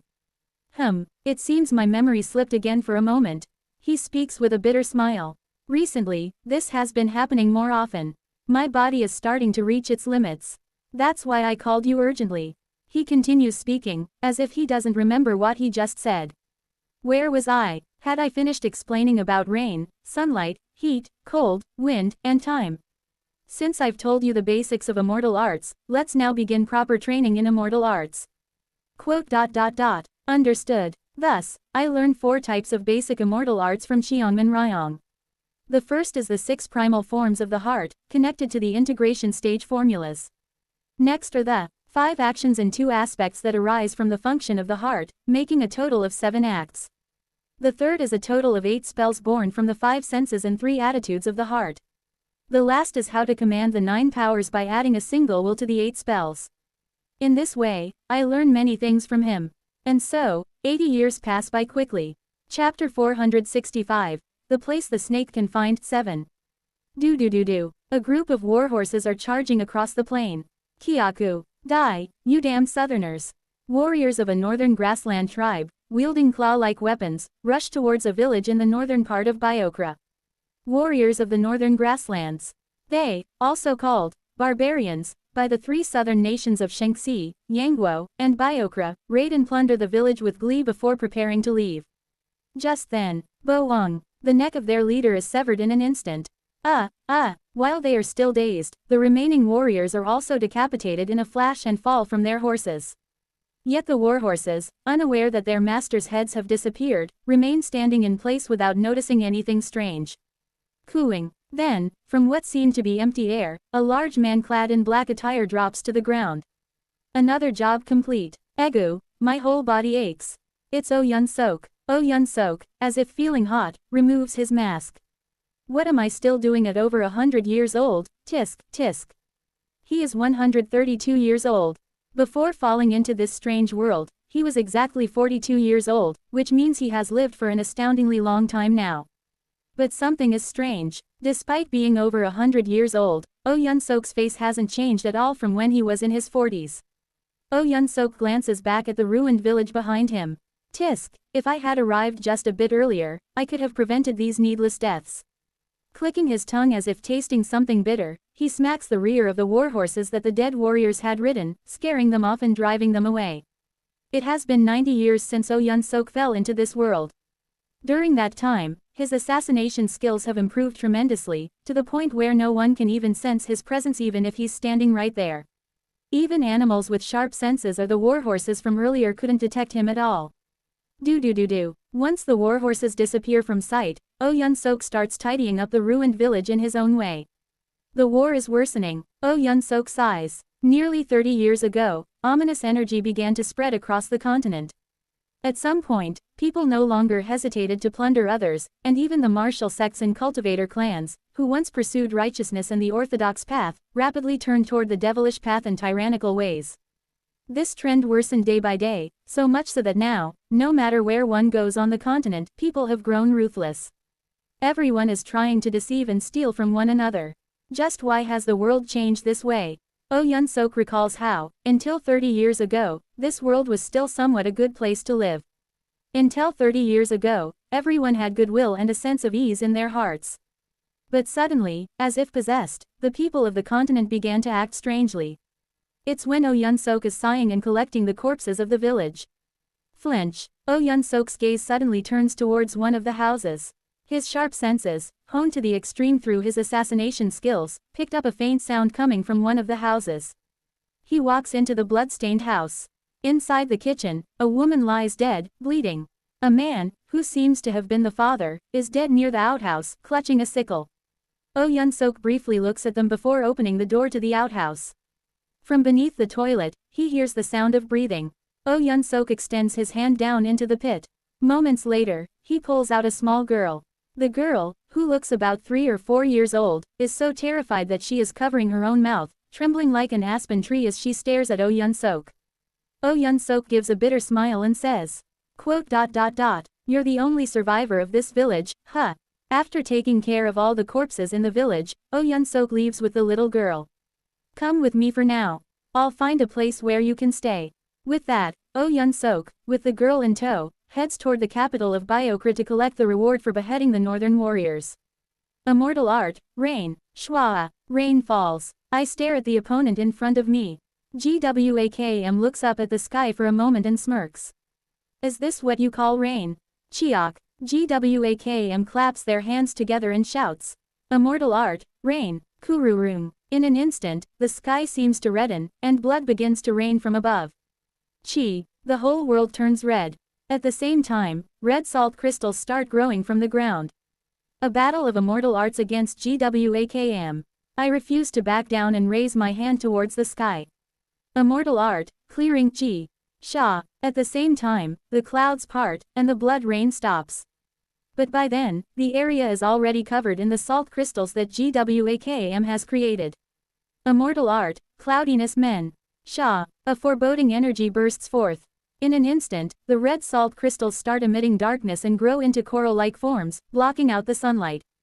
In no time, I find myself trapped in a prison of dark coral.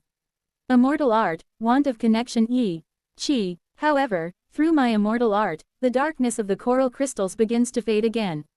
Through the gap, sunlight gently shines through and illuminates the surroundings. Immortal art, crossing keying, but in the next moment, GWAKM's immortal art presses down on me. Crack, the salt crystals begin to vaporize. The salt transforms into light. A phenomenon just like the salt sea returning due jade. At the same time, red beams shoot out from the red salt coral crystals, aiming directly at me. Immortal art, outer diagram way. At that moment, the shape of the 8 trigrams forms around me, dispersing the red light in all directions. Immortal art, inner diagram gen.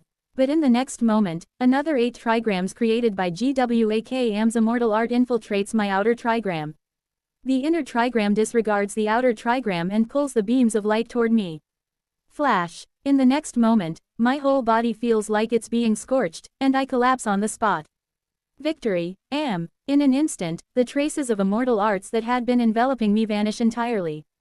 Cheonmin Ryong pats GWAKM on the shoulder and laughs heartily before approaching me. You've improved a lot. You've gotten quite adept at divination, Bo Shi. It's thanks to the excellent guidance from master and senior brother. I bow my head, recalling the sensations from the immortal arts I just used. Over the past 80 years, I've learned a total of 4 types of immortal arts. The first is immortal art various omens, Shuji. It consists of the rain, sunlight, heat, cold, wind, and time that correspond to the integration stage formulas. The second is immortal art examination of doubts Ge. Also known as divination, it includes rain U clearing G cloudiness men want of. Connection E crossing K inner diagram gen and outer diagram way. It primarily uses attraction forces to rearrange phenomena. The third immortal art is 5 epics, 3 spirits Wu Ji San Ling.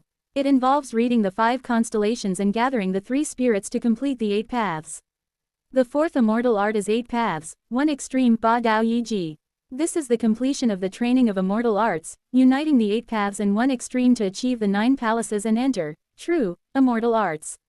Afterward, by focusing the 5 affairs Wu Shi on the 5 elements, if one enlightens to the principles of the 10 heavenly stems, that is what Cheonmin Ryong calls the final stage of training. Up until now, I've taught you the training method up to the 8 paths in 1 extreme. You've learned everything up to the immortal art examination of doubts. Although you still lose to Am, you've at least learned how to use your strength in your own way. You could say you've grasped the basics. Thank you. In fact, you could say that you've learned everything I have to teach you. The rest of your training can be done on your own, outside, no.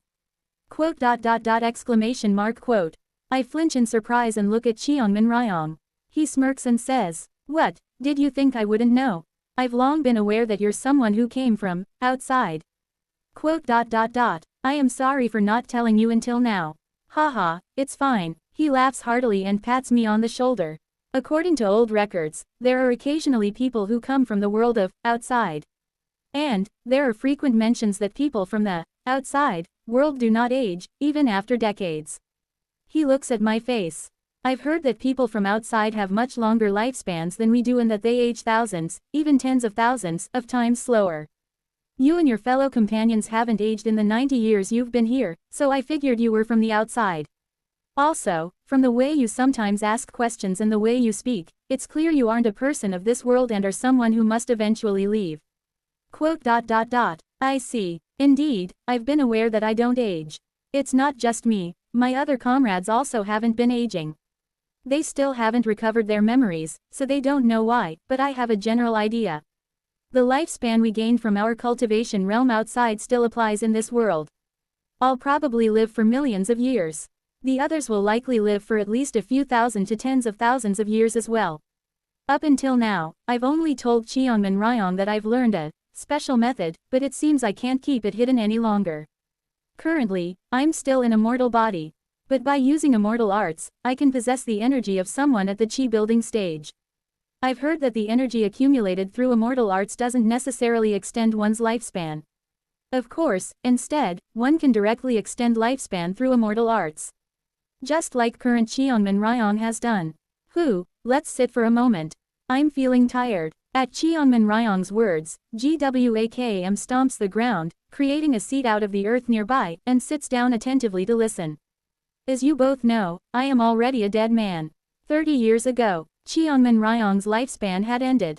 However, through the use of immortal arts, he has been prolonging his life until now. Solely to continue teaching me. He speaks. Until now, I've resisted the heavenly fate for a while to continue teaching you, but soon I will be leaving. Perhaps in 1 or 2 years, I will depart. And, as your teacher, I have a request for both of you before I leave. Cheonmin Ryong looks at GWAKM. From the moment you were born into this world, I have taught you words, imparted knowledge, and watched you grow. You are like my own child. You must be aware of this yourself. I know better than anyone. GWAKM's voice trembles. I know your nature is a bit impatient, and your disposition is rather extreme. Moreover, I know that at some point, your views became increasingly radical. And that, it seemed to have happened after you met someone and heard something. I haven't asked until now, but now I must ask. When, where, and whom did you meet, and what did you hear that caused your disposition to change this much? At Cheonmin Ryong's question, GWAKM opens and closes their mouth for a moment, then tightly bites their lips. Just that, I cannot answer. Please forgive me. Please forgive this unworthy disciple. GWAKM trembles as if they are about to burst into tears, bowing their head in front of him. With a bitter expression, Cheonmin Ryong speaks. I understand. Then, can you grant me this one request? Please command me. I know that when I die, you intend to kill Seo Eun-yun. At those words, I glanced slightly at GWAKM. Even though I noticed from the start that they would often growl at me for no reason, I never thought they would actually intend to kill their junior. This lunatic. Cheonmin Ryong continues speaking. Can't you refrain from killing him and get along peacefully? GWAKM does not respond. It seems they are willing to obey any command from Cheonmin Ryong, except when it concerns me. Cheonmin Ryong sighs and speaks again. I understand. As your will is that firm, trying to stop you will only raise your resentment. In that case, let me make one request. He looks directly into GWAKM's eyes. Grant Seo Eun-yun a grace period. Enough time for this child to grow strong, enough time to live a full life, enough time to enjoy life, and only face him at the end of that life. Can you give him that long a grace period? At those words, GWAKM bows their head and replies. Understood. I will obey that command. Thank you. Cheonmin Ryong nods and then looks at me. Eun-yun. Yes, master. You have learned immortal arts well up to this point. But, you still haven't completed your own immortal art. Isn't that right? Shamefully, that is true. Being my first disciple, has already completed their immortal art. You too must complete yours in the future. I will give my full effort. At my words, Cheonmin Ryong smiles faintly. Effort alone won't be enough. Pardon, I look up at him, thinking I misheard. Cheonmin Ryong laughs heartily. Effort alone won't do. You've worked hard for 80 years, but there's a domain that effort alone cannot reach. What does that? Does that mean I lack talent? It's when I'm taken aback. Cheonmin Ryong laughs again and speaks. As it seems you don't fully understand yet, I will give you both a task. Yes, master. Please, give us your instruction. Both GWAKM and I bow our heads before Cheonmin Ryong. You head east. Eun-yun, you head west. Each of you will travel for several years separately. But then, Master, what about you? GWAKM asks in concern, but Cheonmin Ryong waves his hand with a loud laugh. Are you worried about me? Don't worry, I'll be visiting the Demon King of the heaven-treading desert to play some chess. When the time comes for me to die, you will both know when to return. Understood. Yes. Thus, GWAKM and I part ways in opposite directions before Cheonmin Ryong. It's complicated for that person to be leaving. My feelings are mixed. The past 80 years I spent by Cheonmin Ryong's side learning immortal arts flash before my eyes. Well, I had expected this since 30 years ago. In fact, Cheonmin Ryong had died 30 years ago. He is merely holding on through immortal arts. What does it mean to endure death? It is such a simple thing. In the cycle I learned cultivation for the first time under Cheonmin Ryong, when I bowed to him 10 times. At that time, just as I forced my heart to beat and endured death. Cheonmin Ryong, too, is currently using immortal arts to forcibly stave off death. Come to think of it, did surviving beyond my natural lifespan back then also count as a form of immortal arts? Lost in thought, I use the ground shrinking technique and arrive at White Lotus Valley in Clear River County. I have arrived. Clear River County, White Lotus Valley. Inside a small village there, I enter a small tile-roofed house. Ah, you've returned. Kim Yeon runs up to me and greets me in a low voice. I also ask in a low voice. Is she sleeping right now? Ah, she just woke up. She's still a bit drowsy. Together with Kim Yeon, I quietly enter the inner room. There, an elderly woman, gracefully aged, lies in bed wearing a pure white garment. Ah, you've come. She welcomes us warmly. It's been a while, Master Seo. Has it been a month? It's been a year since I last visited. How is your health these days, miss? Ho, miss you say. You embarrass me. Just call me Granny Beck Po Po. TL. In Korean, it says Papa Po Po Pa, which is a way to describe someone with whitening hair. Granny, you look just like you used to. I chuckle and stroke her hair. The one who calls herself Granny Beck is none other than Beck Ran. In other words, she is Buck Hyunghwa. My body isn't what it used to be. But though I don't have much vitality left, maybe it's still circulating well as I'll probably live a few more years before dying. Please don't say such things, miss. Beck Ran glances back and forth at me and Kim Yeon with a contented expression. Lately, I've been having a dream. A dream, yes. In the dream, I am young again, living for hundreds of years, and traveling together with you two masters. We create a fleet and conquer the world, gain many comrades, lose them all to a monster in an instant, and move from place to place conducting research. It's a fun dream. It seems the dream she speaks of is her life as Buck Hyunghwa. I suddenly take Beck Ran's hand and ask. By any chance, is that the kind of life you wish for? If she desires it, after Beck Ran passes away, I will do whatever it takes to bring her soul back to the outside. However, Beck Ran shakes her head. It's fine. The life inside that dream was certainly enjoyable, but there were also moments when it was too difficult. Especially, that dreadful bird I saw again and again in the dream within the dream. I never want to be crushed by that bird again. Hoo. In any case, thank you for keeping this old woman company, for visiting so often and taking care of me, masters. With a faint smile, Beck Ran holds my and Kim Yeon's hands. They say the older you get, the less you sleep, but this old granny gets sleepier as I age. I'm sorry I can't properly greet you, like I used to. After finishing her words, she smiles faintly and falls asleep just like that. It seems she has quickly fallen into a deep dream. Hyunghwa will die in 6 or 7 years. Kim Yeon says. She is the comrade who regained her memory after me and Seo Ran.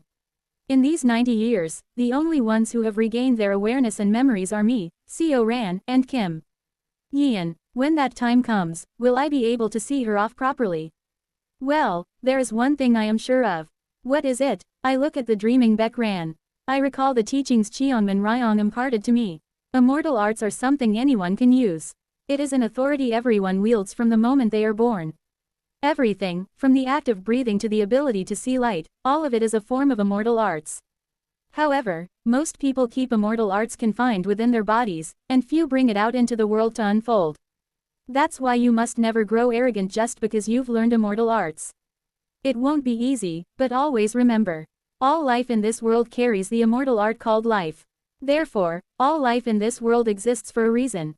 Every living being has a reason and a purpose for existence, and we call that fate. As I leave her room, I think to myself. Her dream is no ordinary dream. It is a dream connected to us, and it is becoming more vivid near us. If that's the case, perhaps Beck Rand's dream exists to be conveyed to us. Someday, when she tells us the conclusion of that dream, she will be able to leave in complete peace. I hope so. I sit on the low wooden platform and say, I've received a command from my master. I've been told to go west and travel for a while. Is that so? I'm planning to go with our comrades. Will you come? Kim Yeon shakes her head at my words. I have to take care of Hyunghwa. I don't think I can go. I see, understood. Please come back safely. I'll be waiting. I nod calmly and head towards the storage room. Inside the storage room, someone is painting and carving. It is Jaeon Myung-hoon. Compared to 90 years ago, Jaeon Myung-hoon hasn't aged a bit, but his eyes have become sunken as he draws someone on a canvas. Around the storage room, there are numerous hands carved from wooden blocks and stones scattered about. I gaze at the figure being drawn on the canvas. A woman wearing a yellow robe. But her face isn't drawn. Jaeon Myung-hoon looks at me with his sunken eyes and asks. Is it Seo Eun-yeon? You've come just in time. I can't remember. Just who is she? He trembles and speaks in a sobbing voice. I can't remember who it is. Recently, I've been having dreams. No, they're not dreams. They're memories I had forgotten. But, I can't remember them clearly. What should I do? What should I do? I look at Jaeon Myung-hoon bitterly and say. I've been commanded by my master to travel west. Will you come along? If I go with you, will I be able to find this memory? I smile bitterly and reply. It might help. Then I'll go. I'll go. I will. In an instant, he tidies up the storage room and starts preparing to follow me. I leave the storage room and head to the guest room. There, Kim Young-hoon sits cross-legged, sweating coldly. In this world, where chi is scarce, it's difficult to undergo complete transformation. Hence, he looks just the same as he did on Earth, though he hasn't aged. Were you heart essence mental sparring again? Not today. I've been trying to trace the origin of my senses. If I reach that origin, I feel like I might be able to cut through this entire world. What immortal art kind of thing is that? I also propose the journey to Kim Young-hoon, and he nods. Alright, I've been meaning to visit the country called Punglai Kingdom beyond the west. Sounds good. I move to the adjacent room and check on Seo Ran. Like Jaeon Myung-hoon, she is drawing someone on a piece of paper. Though it's not precise, the person in the drawing seems to be quite beautiful. I ask her if she wants to join the journey, and she readily agrees. Since GWAKM treated her 80 years ago, Seo Ran's seizures have disappeared. However, since then, she has been endlessly drawing the same woman over and over again. At first, her drawing skills were poor, and it was hard to recognize the woman she claimed to remember, but recently the outline has become much clearer. I leave the house and go to the neighboring house where Oh Yun-sok resides. Yun-sok Hung-nim, are you there? Ah, you're here. I step inside and find Oh Yun-sok. Yun-sok Hung-nim, I have a proposal. Who's that child? I ask while looking at a little girl eating with Oh Yun-sok. Ah, she's a child I picked up during my last mission. Her parents were killed in the war. I tried to find her a home that would raise her, but, with war looming over the continent, people's hearts have become unsettled. I've decided to take care of her for a while. I see. Then, perhaps, I make my suggestion to Oh Yun-sok, and he readily agrees as expected. Good, I'll go with you. If we travel to another continent, there might be a place for her to stay. And so, with Kim Yeon staying behind, my comrades and I set off on our journey towards Punglai Kingdom. Author's note: the Salt Mountain episode concludes in the next chapter. Translator notes: the immortal art examination of doubts is based on the examination of doubts by prognostication, in the great plant Hongfan. Credit to Blue Mango Aid. I had no idea LMAO. Chapter 466, found it. We began our journey westward. Starting from Biokra, we traveled through Yangguo and Shaanxi. The world is engulfed in war. The world suddenly became like this 30 years ago. There were often disputes between martial sects or between cultivator clans in the past, but the way the hearts of people themselves have twisted, this started 30 years ago. As I listened to Oh Yun-sok's explanation while waiting for the ship heading to the western nation, Penglai Kingdom, I ponder. 30 years ago, it was when Cheonmin Ryong's natural lifespan came to an end. Could there be a connection between the two? I think to myself that it's possible if it's immortal arts. After a few days, we board the ship bound for Penglai Kingdom. Even aboard the ship, Oh Yun-sok tirelessly seeks out wealthy individuals, trying to find someone to take in the young girl, a survivor from a destroyed village. But, perhaps because of the hardening of hearts as he mentioned, no one seems willing to accept Oh Yun-sok's request. Why are you so insistent on finding someone to take the child? With Hung Nim's capabilities, couldn't you raise her yourself? That's true, but, Oh Yun-sok replies with a bitter smile. I don't know how to raise a child. Didn't you say you like children? As we engage in casual conversation aboard the moving ship, I hear about Oh Yun-sok's family that I hadn't known for hundreds of thousands of years. You know it, right? That my eldest brother runs an orphanage. Ah, yes, Haiseo was from there, you know. What, pardon? This is the first time I have heard of such a thing. Oh, Haiseo was an orphan. I am so shocked that I can't find the words to respond. The company is led by 3 factions, the Lee family, the Oh family, and the Jaeon family. Among the 3, Oh Haiseo belonged to the Oh family like Oh Yun-sok. She had quickly risen through the ranks while being close with him, so I had naturally assumed she was part of the Oh family bloodline. So, she wasn't part of the Oh family lineage. It is quite a surprising revelation. He scratches his head awkwardly. My eldest brother is Haiseo's father, which is why she carries the Oh surname. But still, I believe I treated that child really well. Even though we don't share the same blood, we share the same family name. I treated her like my real niece ever since I first met her when I volunteered at the orphanage. Back then, she used to follow me around and she was the smartest child there. I even wanted to give my own daughter Haiseo's name. I didn't know. It seems the reason Oh Haiseo referred to Oh Yun-sok as her youngest uncle was because of this connection. Well, it's not something I went around bragging. It's not exactly the kind of thing you boast about. Anyway, what I'm trying to say is, I wouldn't make a good father. He scratches his head again. The real, good father, is my eldest brother. I'm just the guy who played the gang leader in front of the orphanage kids. No, actually, as much as I grew up watching my eldest brother run the orphanage, I can't help but treat that girl the same way I treated the other orphans. He smiles bitterly. For that child as an orphan, I can be a guardian. But I can't become a father, like my eldest brother. That's my limit, so, I'm going to find that child good parents. Better than me, that is. Quote. In a time of war like this, where would you find better parents than yourself? The words rise to the tip of my tongue, but I don't speak them aloud. Thus, after hearing Oh Yun-sok's concerns and exchanging various conversations with our comrades, we finally arrive at Penglai Kingdom. Upon arriving in Penglai Kingdom, we explore various parts of the world. Jaeon Myung-hoon seems to be gradually recovering his memories along the journey, while Seo Ran appears increasingly displeased for some reason. Penglai Kingdom hasn't changed from before. No, it's as if the history of the time we entered the last time is still intact. Stories of how the King of Demon Spirits Seo Eun-yun had invaded the royal family of Penglai Kingdom and caused havoc are widely known. Oh Yun-sok continues his attempts to arrange for the girl's adoption with various Penglai nobles, but he fails time and time again. Meanwhile, Kim Young-hoon steadily sharpens his senses. And so, after 3 months of staying in Penglai Kingdom, you need to come with us for a moment. What is going on? A high-ranking individual from Penglai wishes to meet the distinguished persons. Suddenly, we are led somewhere by government soldiers dispatched from the royal court. And the place is familiar. The capital city of Penglai Kingdom. The city beneath the massive salt mountain. Who is the person that wishes to see us? I ask them, but they don't provide any answers, merely leading the palanquin carrying us up the salt mountain in silence.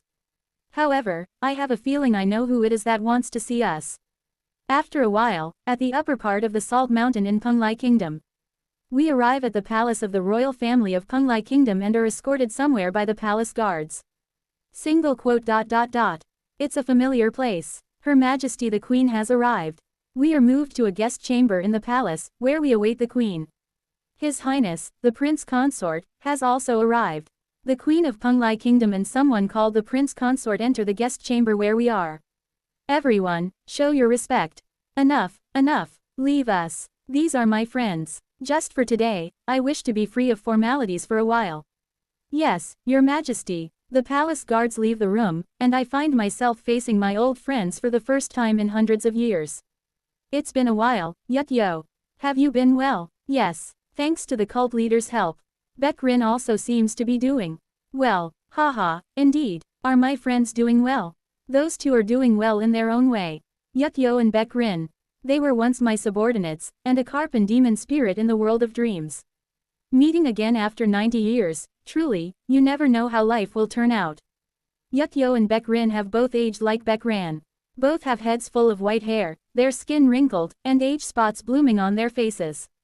However, both possess dignity, and there is no fear in their eyes. Single quote question mark single quote. Seo Ran seems oddly anxious as she looks at Yukyo. Both Yukyo and I notice her demeanor, but we pretend not to and continue our conversation. We talk about what's happened so far, how Penglai Kingdom has fared, how things have been in our world, and so on. From what I hear, coming to this world was indeed the right decision. To think the Blood Yin realm is devouring the bright cold realm, and great chaos is unfolding. Who knows, from my perspective, it looks like even this world is starting to show signs of war. Yes, that's true, the people's hearts are beginning to waver. And more than anything, her expression darkens. The color of the hidden light has started to change. I flinch in surprise at her words. The hidden light, the unique light of Salt Mountain, brought from the domain of light by the owner of Salt Mountain. She says that the color of that light has begun to change. It was white before, but now it's starting to take on a reddish hue. Is that okay? It's fine. According to my mother, the light only turned white recently. In fact, for thousands, tens of thousands of years, the light was originally an ominous dark red.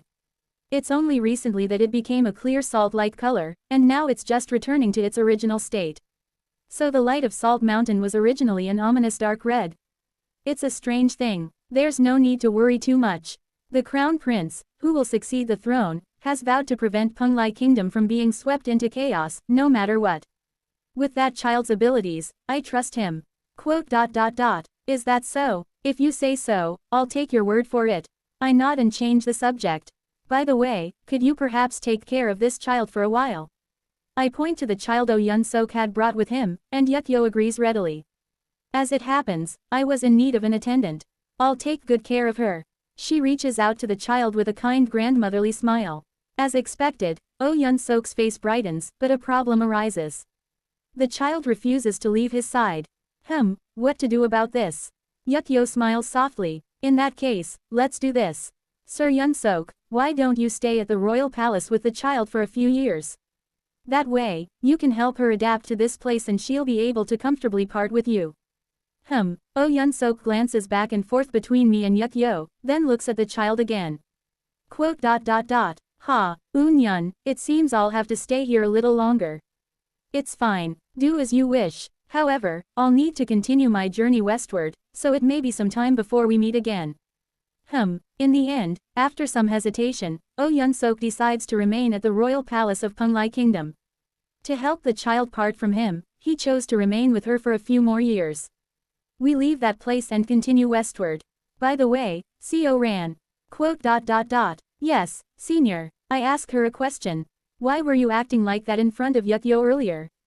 I know that Seo Ran used to have feelings for Yukyo. That's why at first, I thought perhaps she was flustered by seeing the woman she once admired standing before her. But thinking about it again, I realized there was something strange in her gaze. After stepping away from Kim Young-hoon and Jaeon Myung-hoon for a moment, I ask her the question. Seo Ran trembles as she opens her mouth. It's because I find myself so ugly. I am startled by her following words. I wished for her to be unhappy. When I first saw her, for some reason, I felt drawn to Yukyo. There was an inexplicable sense of kinship. A woman with a temperament like an isolated island, completely cut off from the entire world. Even before she had the sea dragon true blood, it was that unique temperament that drew me in. Seo Ran continues her explanation. But later, after meeting her again, I found out that she actually wanted to return to her hometown. From that moment, I somehow started to hate Yukio. Covering her face with her hands, she speaks. I thought it would be great if she couldn't return to her hometown. When I heard she was captured by a man claiming to be her father and imprisoned, I felt strangely happy. Because she wouldn't be able to return to her hometown. But eventually, on that day when all our comrades were killed by the being known as the Mountain God, she returned here with Baek Rin. From that day on, the eyes visible between her fingers are bloodshot. An inexplicable hatred glimmers in her gaze. I wanted Yukio to be utterly unhappy. That the world she believed to be real is actually a dream, and that she had been trapped in the dream for her entire life, living while seeing only illusions. I wished that one day she would realize this and become unhappy. But, I finally understood after seeing her today. Yukio, she, has been living her entire life happily in this world. Quote. I find my own ugliness unbearable. I don't understand why. Why does the happiness of someone I like fill me with such disgust, such hatred? Why do I wish for her to be unhappy? This heart of mine, it's so ugly and repulsive. I feel like hanging myself and ending it all.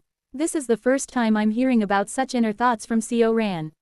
To me, Seo Ran has always been the half-human, half-dragon who sacrificed her life for her friend, me, served her master Song Jin with utmost devotion, and longed for her mother.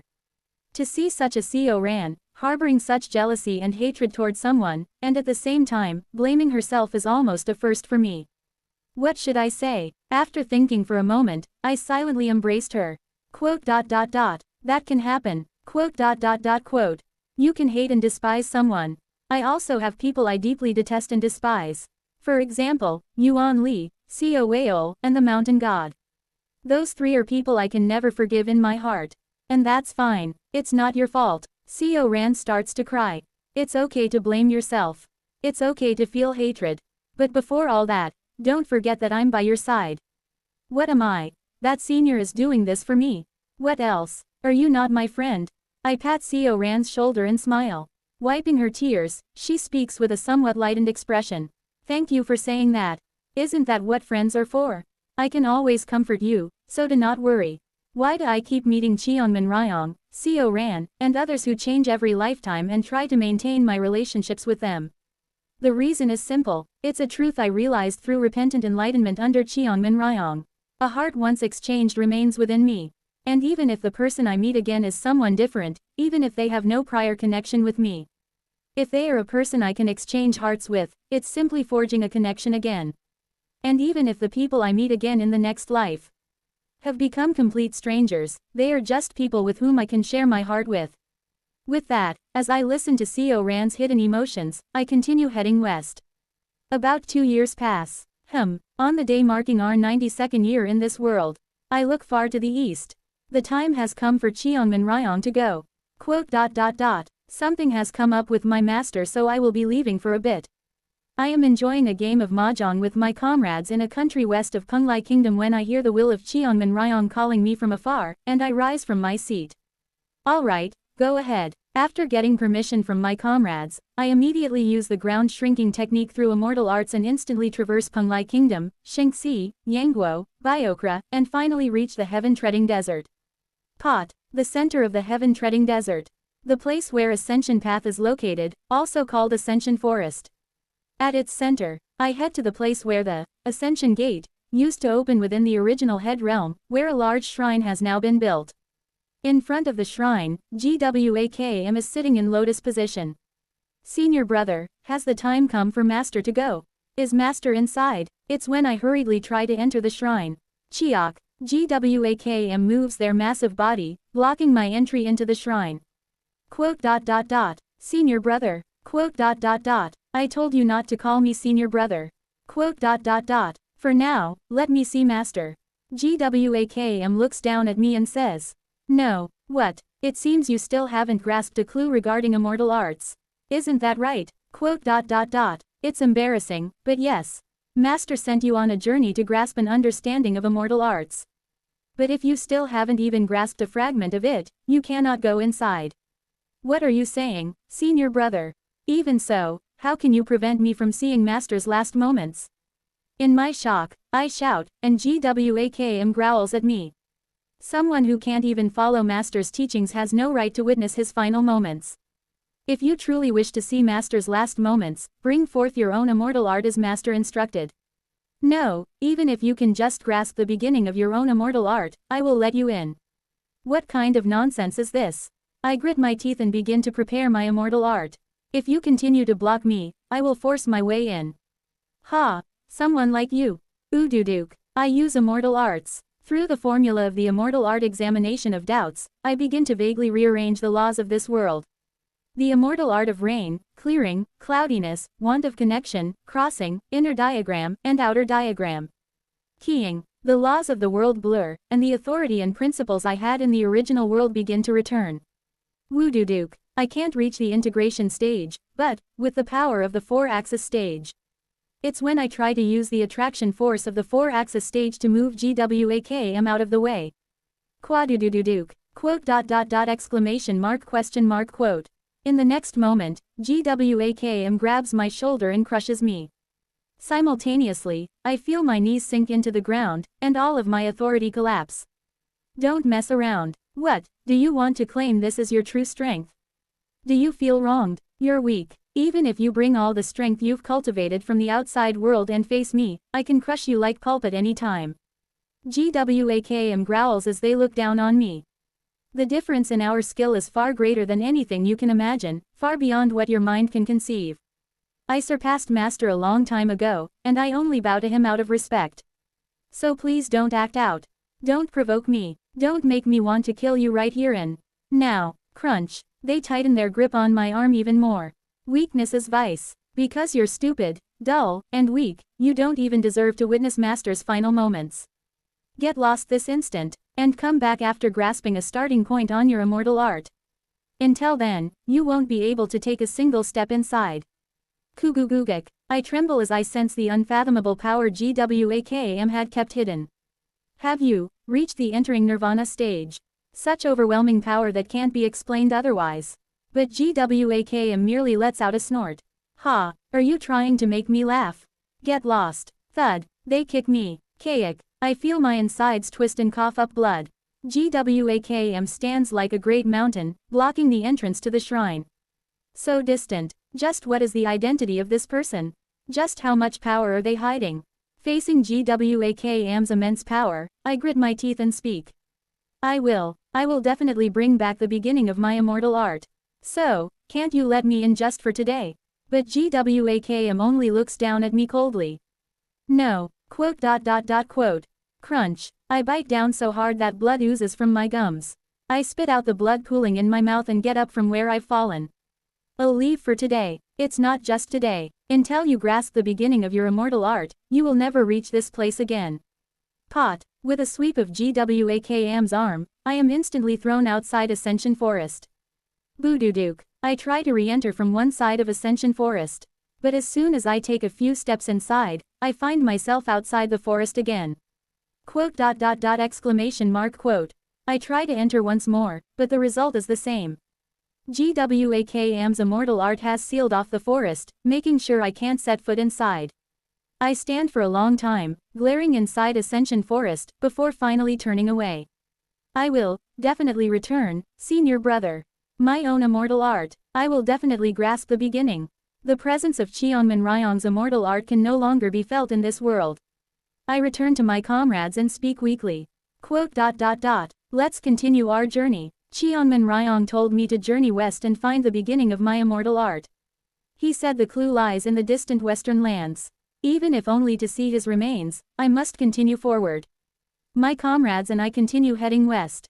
Another 3 years pass. It has now been 95 years since we arrived in this world. I set foot once again on the land of the Eastern Manly.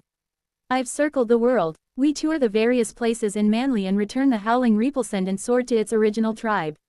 Then, we once again head west. But this time, we don't race through the heaven-treading desert, choosing instead to head towards the great grasslands. If we cross the heaven-treading desert again, we'd eventually run into Ascension Forest once more. And in the great grasslands, I encounter a familiar face. Pleasure to see you, disciple of the Salt Sea Master. And, Senior CO, it is none other than Azure Tiger Saint, Cheonmin Sunwoo, who has regained his memories. In this world, he is known as one of the three powers of the continent, called the Rising Cloud Saint. So, you've regained your memories. Of course, considering the disciples of the Azure Heaven Creation sect exist even outside, it's no surprise he recovered his memories so quickly. Given that the number of disciples has increased so much after becoming one of the 6 great sects of the human race, it can't even be compared to when it was just in the head realm. Nice to see you, Azure Tiger Saint. I greet Azure Tiger Saint with a smile. Haha, there's no need for Senior to be so formal. It is I, who should be formal to Senior, who is a human esteemed one of the Hard tribe. It's fine, I'll reject it myself. Please don't call me Senior. I reject his offer, not wanting to be addressed as Senior by Azure Tiger Saint, and we continue our conversation. Well, in this world, I may be at a higher realm, but in our original world, you are indeed my Senior. Besides, we'll have to return to our original world eventually. If that's the case, then call me Taoist or Cultivator. We sip tea and he asks me. In that case, does Cultivator CO happen to have a method to return to our original world? Quote. I'm currently looking for a way. But there is some hope. I've learned that by learning immortal arts, it's possible to twist the laws of this world. A few years ago, I had even twisted the laws of the world to draw upon the power of my main body and face GWAKM. I have expectations that through immortal arts, I might be able to open the door back to the outside world. Of course, to truly leave, I'll need to fully master my immortal art. Haha, it's good to know there's hope. By the way, how is my disciple doing? He's doing well. In fact, he now has a daughter-like child. At those words, Azure Tiger Saint smiles faintly. From the face that seemed like it would erupt with bold laughter, a warm smile spreads across his features. Quote. That's a relief. A relief, why is that? As Yun Sok's master, I have watched over him. That child always seemed to carry a burden in his heart. A burden, yes. And I, having lost some of my own children while fighting the Zhou clan in my younger years, understand that feeling all too well. It's the sorrow of losing one's child. Quote. That boy has always poured himself into training, trying to forget the sorrow of losing his child, that weighed on his heart. And he always laughed while following me. I smile bitterly. Oh, Yun Sok, when I think about it, laughs quite often. And he always laughs boisterously like Azure Tiger Saint. But I don't think he ever laughed truly out of genuine joy. A forced laugh, one that mimics joy to mask the burden he carries. That is the person Oh Yun Sok is. If that child, even if it's not his own child, spends time with another child, it might allow him to lighten the burden on his heart, even just a little. Azure Tiger Saint laughs heartily and downs his tea. It's a side of him I have never seen before. Is he someone who becomes particularly serious when discussing his disciple with a third party? I take in this new side of Azure Tiger Saint into my heart and part ways with him. We continue heading west, and finally, we reach Clear River County of Shanxi, where our journey first began. It is exactly the 98th year since we have fallen into this world. Creak. I carefully open the front gate of Beck Ran's house and enter. The moment I step inside, I am slightly surprised. Beck Ran is sitting in a wooden chair, waiting for us. Have you come, Master CO? Quote. I've returned. Oh my. From the kitchen, Kim Yeon comes out to greet us. And so, after several years, we reunite once again. She's been waiting for me every day to return. Yes, she's been saying she has something she absolutely needs to tell you. I glance at Kim Yeon, then turn my gaze back to Beck Ran. With a faint smile, Beck Ran speaks. Yes, I've been waiting because there is something I absolutely must tell you. But before that, let's hear about Master Seo's journey first. How was your journey across the world? Quote. Alright, I'll tell you. For a while, I sit beside Beck Ran and tell her my stories. Stories about the various places in this world. At the same time, memories of that time flashed before my eyes. The memory of the day I toured the western end of the head realm with Buk Hyonghwa. However, this world extends even beyond the west. It feels as if I'm telling Buk Hyonghwa of the 10th cycle about the lands beyond the west. As if she, who had been trapped by the World Shield Force and unable to head further, is sitting right next to me, listening. When the tale of my journey over several years comes to an end, I conclude by saying that I have returned to this place after circling the world once. Quote. I see. So the world eventually connects again. That's right. It's quite an interesting world. Seo Ran, Kim Young-hoon, and Jaeon Myung-hoon are also present. Instinctively, I know. Even in a world where I can't see celestial energy, I can feel it. She will leave us today, on the day we returned. Beck Rand's breath grows labored. Is that all you have to say? I don't think there's anything else to say beyond this. Who, Master Seo. She grabs my hand and speaks. I had a dream, a very deep dream. Even in that dream, I remember meeting Master Seo. You called me by a different name, not Beck Rand. Do you know anything about that? I realize what she wants from me. This is going to be a rather long story. That's alright, I can still wait that much longer. Is that so? I begin another story once again. This is not a journey heading west. It starts from Ascension Path and continues to the present. Leaving out my regression, it's the entire story of what we and she experienced so far. As the story progresses, Jaeon Myung-hoon's eyes begin to tremble, and Kim Young-hoon also starts to clutch his head as if something is coming to mind. The story is long, though for me it may seem brief. It covers nearly 1,000 years. It's far too much time to cover in a single day, so the story doesn't end quickly. We had returned to this house at dawn, but it's already evening by the time I finish the story. And that's how we fled from the being known as Blood Yin and arrived in this world. That is the end of the tale from that dream world. I see, thank you. Beck Rand closes her eyes and smiles. So that world really existed, didn't it? In a way, yes. In that case, I should tell you this. She opens her eyes again. Her gaze shines brighter than any I've seen before. In that dream world, I, who was called Buk Hyung-hwa, before I turned to salt, had something I wished to tell Master Seo. Something to tell me, though it may be lacking since it's not coming from her directly. These are the words from her from the dream conveyed through me. Please, listen. I nod, seriously listening to her words. She, while studying the constellations of the head realm, researching the Norige, and investigating the connections between the Black Ancient Paper and the Ancient Force realm, came to understand the true nature of something called Go-gu Ancient. True nature of Go. Yes, Go means a dream that has ended. From Beck Rand's mouth, the truth that Buk Hyung-hwa discovered flows out. People or animals that dream, especially humans, whose upper dantians have evolved, dream far more than any other animal. I see. The reason why human form immortal beasts have the word Go in their names. It is because humans are animals that dream. However, all dreams must eventually end when light dawns. The power of such ended dreams is what we call the power, Li force of Go Ancient. That's right. The sensation I felt in this world, similar to the Ancient Force realm, was because this world is essentially a dimension that is the same as the dimensions within the dimensional sea of the Ancient Force realm. Her explanation continues. And she came to understand about Ancient Force and realized that an enormous dream was connected to her Norige. So, she made efforts to access that world within the dream. As you might have already noticed, the enormous dream she discovered was this world. Is that so? A true immortal's dream, even after ending, seems to leave behind such a vast dimension. Then, is this world one that really exists? Seo Rand listens carefully to those words. Beck Rand smiles. It does exist. Why is that? The dimensions of the Ancient Force realm she discovered are completely ended dreams. But, the dream of this world has been inherited by someone. Inherited, yes. The original owner of the dream passed it on to someone else. Because it has been inherited by someone, this world exists. It is no longer a mere dream, but a will that is being passed on. Since it is being passed on, it is a meaningful world, not a meaningless one.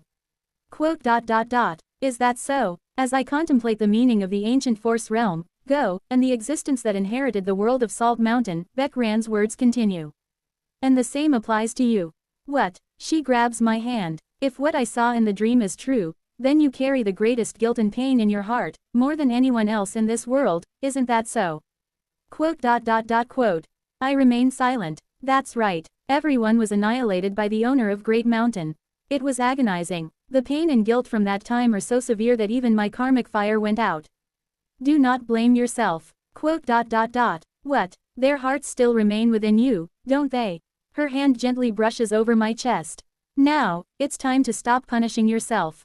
You can lay down the burden in your heart. At her words, my body shudders. But, someone must remember. With a trembling body, I respond to her. Someone has to remember this pain, this suffering, and must. Would those who had died wanted you to suffer?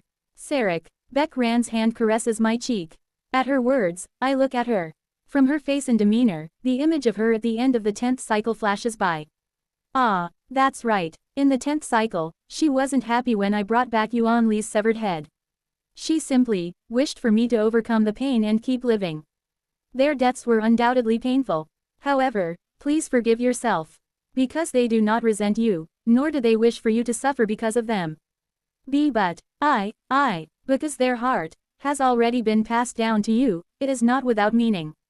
Just like how this world truly exists. Beck Rand's breathing grows heavier.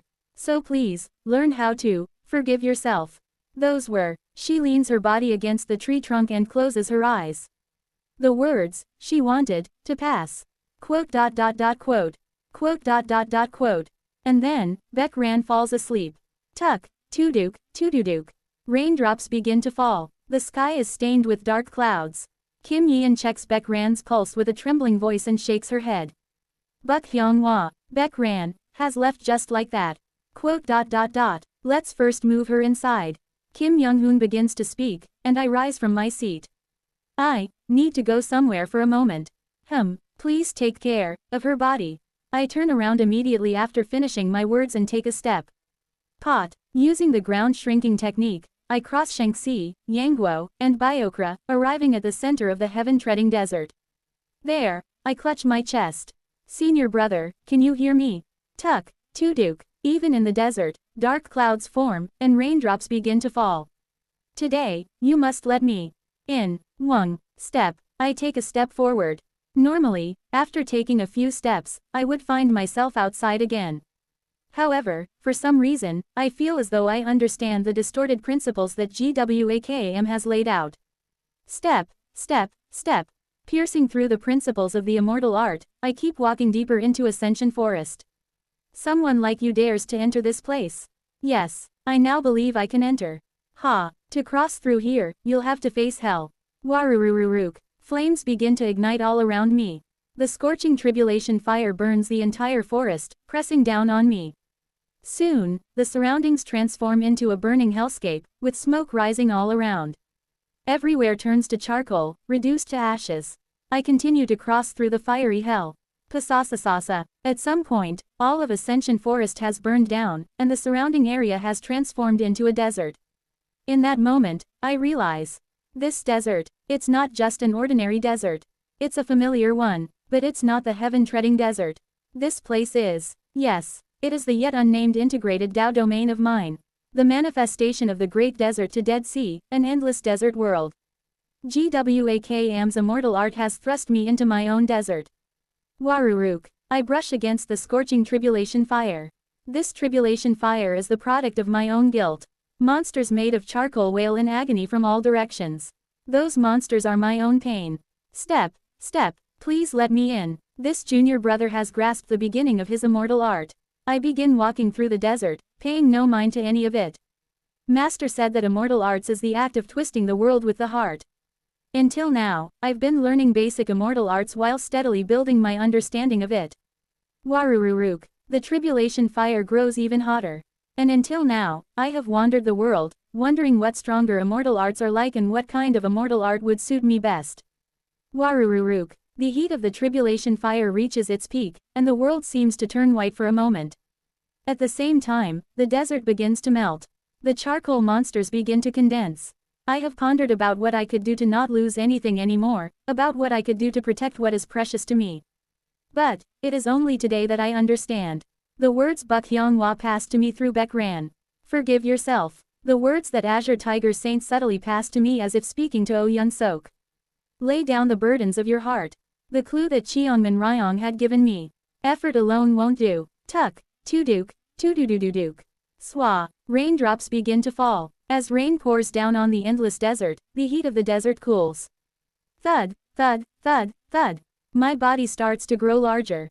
As immortal arts twists the principles of the world, the true form of my body begins to reveal itself. A monster with 21 heads. That monster splits into 22 parts. They are 21 corpses and, myself. The corpse of the zeroth cycle smiles faintly. I nod my head. The flesh of the corpse starts to reform, and color begins to return. The me of the zeroth cycle walks towards me. Surik. The me of the zeroth cycle merges with the me of the present. Following that, the me of the first cycle revives and overlaps with me. The me of each subsequent cycle walks towards me and merges. The traces of my 21 lives are returning to my embrace. The body that had definitely taken on the form of a monster is now returning to the form of the human Co Unyan. At the same time, as the rainwater cools the desert, another sight begins to reveal itself. It is an endless expanse of glass luli mountains and seas. TL. The Korean word for glass can also mean lapis lazuli, being yuli. The charcoal monsters condense and turn into diamonds, and the desert sands melt and cool, forming a glass sea of trees. The burning desert transforms into a forest of glass.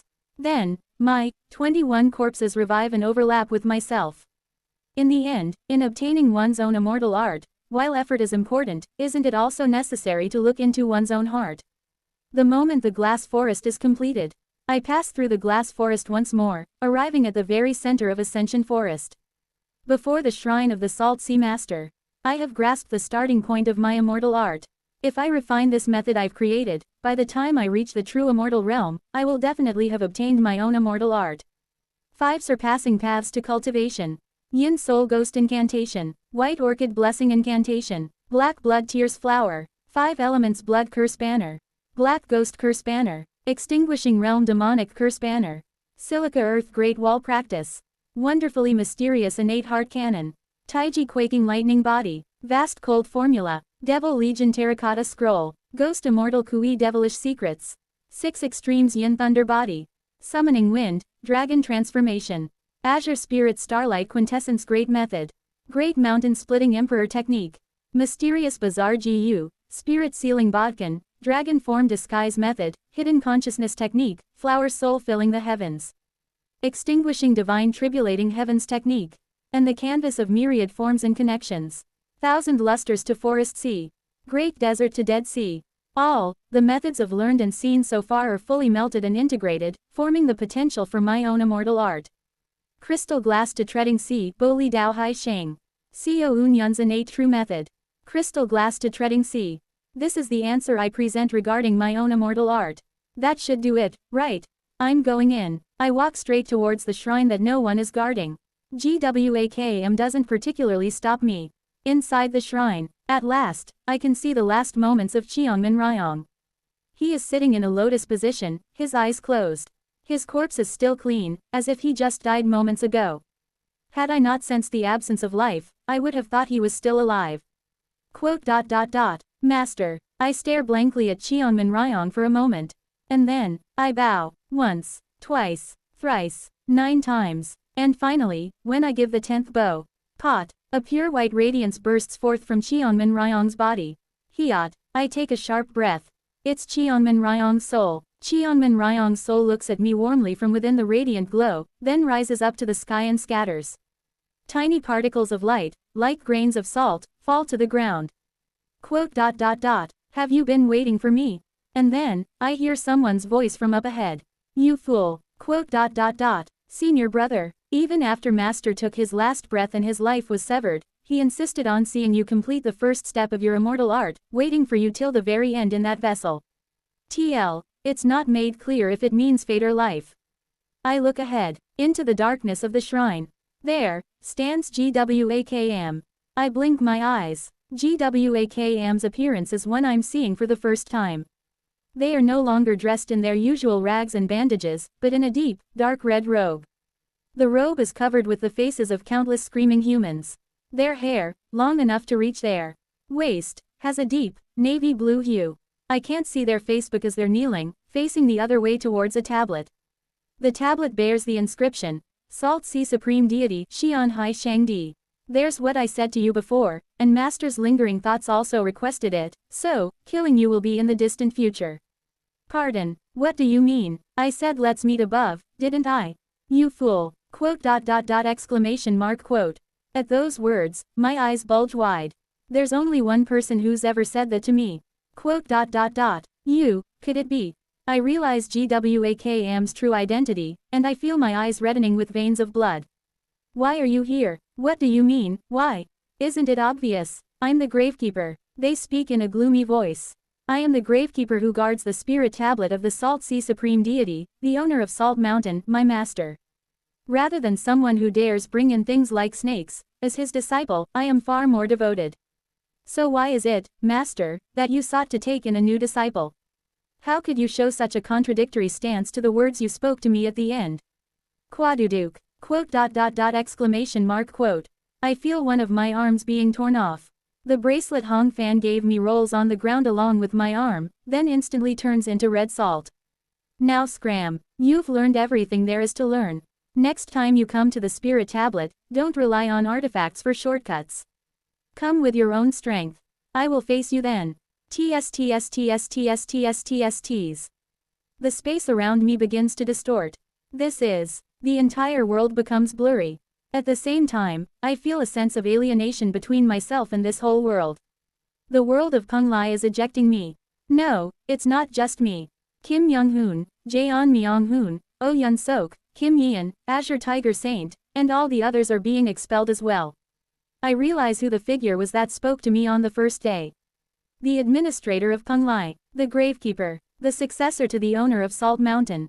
The great mountain supreme deity Tai Shan Shangdi is none other than Gwakam, the administrator who inherited this world. Single quote. Is that so? I can feel it, that they want to face me, above. And, for that purpose, even though they could have killed me at any time, they chose not to. Instead, they waited until I learned immortal arts from Cheonmin Ryong. In other words, from the lingering thoughts of the owner of Salt Mountain. From their attitude, I understand that while they despise me, they also acknowledge me. I will definitely come find you. I'll find you, and repay my debt to you, senior brother. Quote. Don't call me senior brother. Even though they say that, I can sense that they're sparing me because they acknowledge me as their junior disciple. Pete, it feels as if the entire world is receding. The only clear image is the back of the great mountain supreme deity, kneeling before the spirit tablet of the Salt Sea Supreme Deity. As the world fades, I glare at my senior brother's back and, one last time, bow to Cheonmin Ryong, who is also the Salt Sea Supreme Deity. At that moment, the great mountain supreme deity speaks to me. Because of the gift you received from Master, an enormous misfortune, Zhushang, lurks before you. As someone who shares the same Master, I will teach you how to desecrate Ling Mie, heavenly fate Tianming. Listen carefully, and survive. They whisper knowledge into my ear. As I listen to this knowledge, I also show my respects towards senior brother. Even though we are against each other, they are still my senior brother. In that way, I finally found the immortal art I must dedicate my life to, and the existence I must dedicate my life in order to reach. And with the method to leave this world, which I have reached after spending all my time here. I've found everything. Translator notes. Change 1000 lustrous forest sea to 1000 lusters to forest sea to match the naming style. Chapter 467, Laugh. Only you will be laughing. TSTSTSTSTSTSTs. The world begins to blur. Kim Yeon bites her lip as she sees Baek Ran in front of her becoming hazy.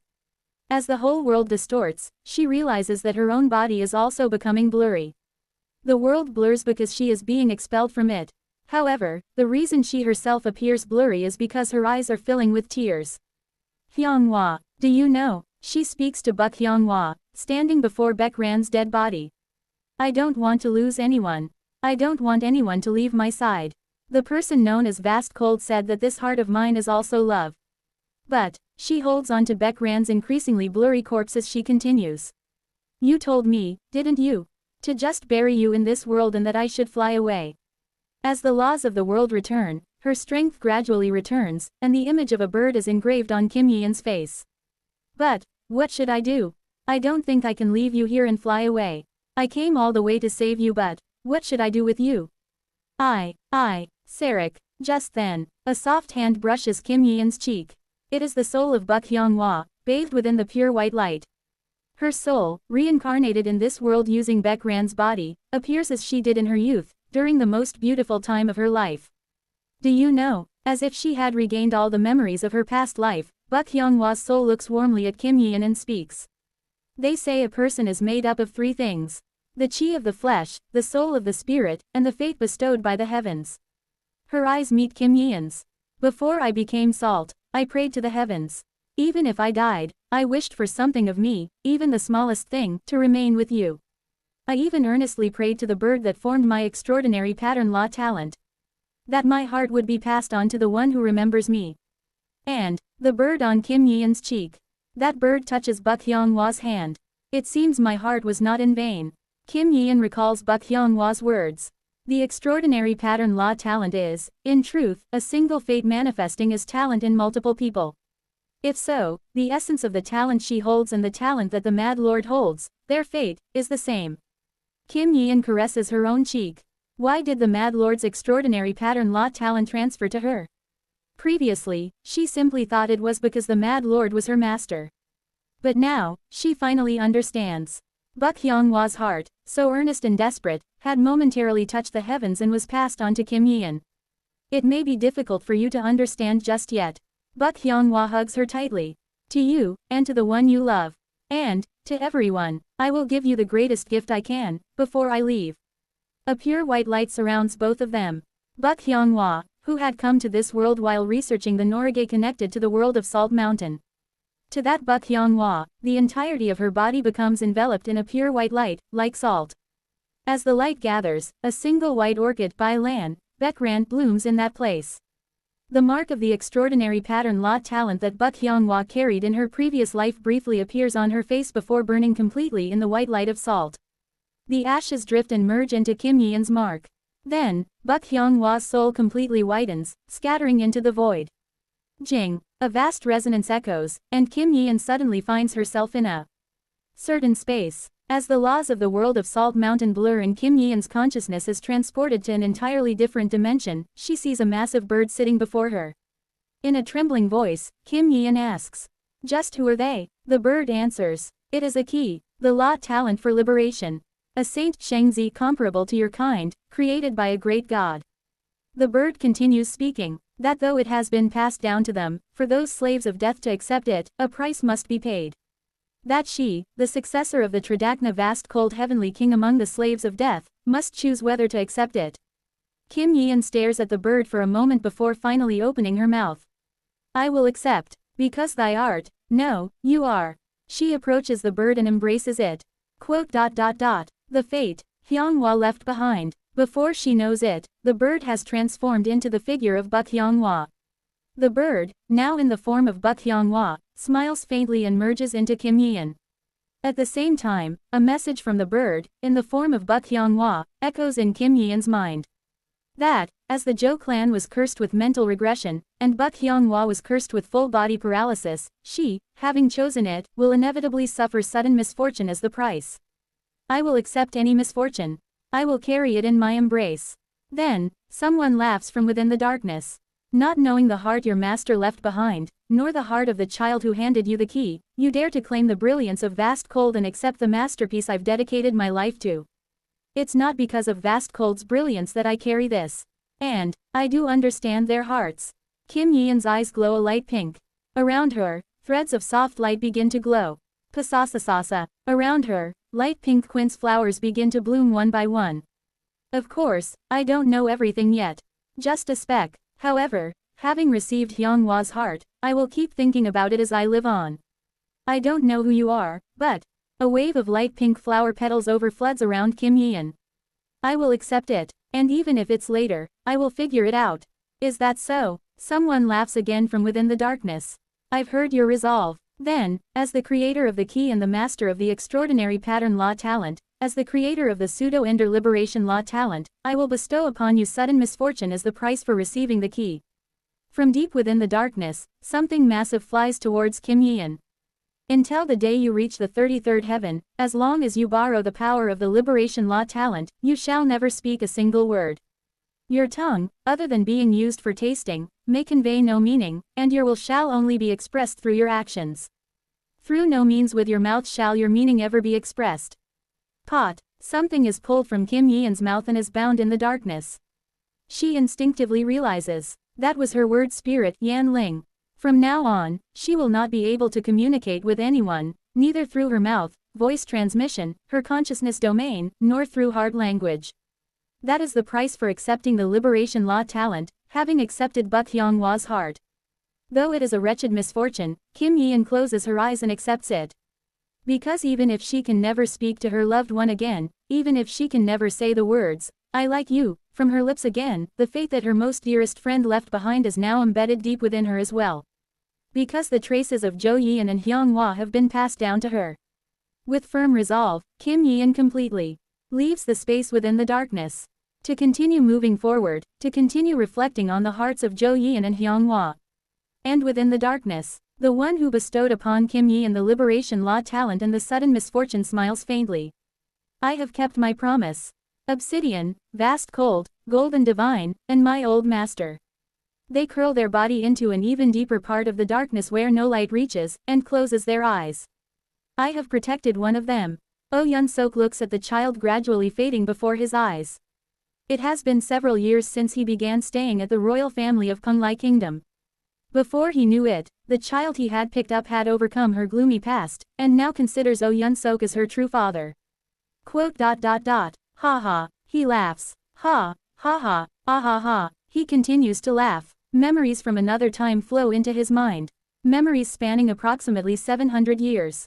Memories of another world, and he understands that the world opposite from him is the real one. Thus, he also understands. Over the past few years, the child he had tried so hard not to get attached to has already become his real child. Oh Yun-sok finally understands the true purpose of this world. For those who enter this world, each is given a role that brings discomfort. Yeon Wei was placed in the situation she feared most, and Jaeon Myung-hoon too was confronted with the things he longed for the most. Oh Yun-sok himself, during his last visit to this world, experienced life with the daughter he had lost, and this time it was no different. The true purpose of this world is to show a person the possibility they've tried hardest to ignore. Kim Young-hoon was a passing scholar with no family or ties. Oh Yun-sok was a father with a miscarried daughter. Jaeon Myung-hoon lived in a world where his lover was alive. Yeon Wei was in a world where she truly ended up with her lover. Seo Eun-yun, it's unclear what, but from beginning to end, he remained a dirty charcoal maker. This world is one that unearths the most secret hopes people have hidden and creates the possibility for them to come true. Oh Yun-sok realizes that the essence of this world is a dream. Because a person's hopes can only be fulfilled in dreams. And as he realizes that this world is a dream, he understands. I missed my child this much. He is able to look into the heart he had been ignoring all this time. I wanted to become a father. Salt, when sprinkled on a wound, brings hellish pain, but it also cleanses the wound. This world is like salt being sprinkled on a wound. Oh Yun-sok embraces his new daughter who is gradually becoming blurry before him. Dad, where are you going? Dad, don't worry, child, he smiles through his tears. It is only at the moment of parting that he realizes. He had thought of this child as an orphan, and himself as the orphan's guardian. But in truth, this child is already his own. Oh Yun-sok is already a father. And all fathers show their children a smiling face. I'll be back soon. Chi, a purple light swirls around him. As the laws of the world blur, the power of his main body begins to return. Seo Eun-yun had once taught him something called purple soul filling the heavens.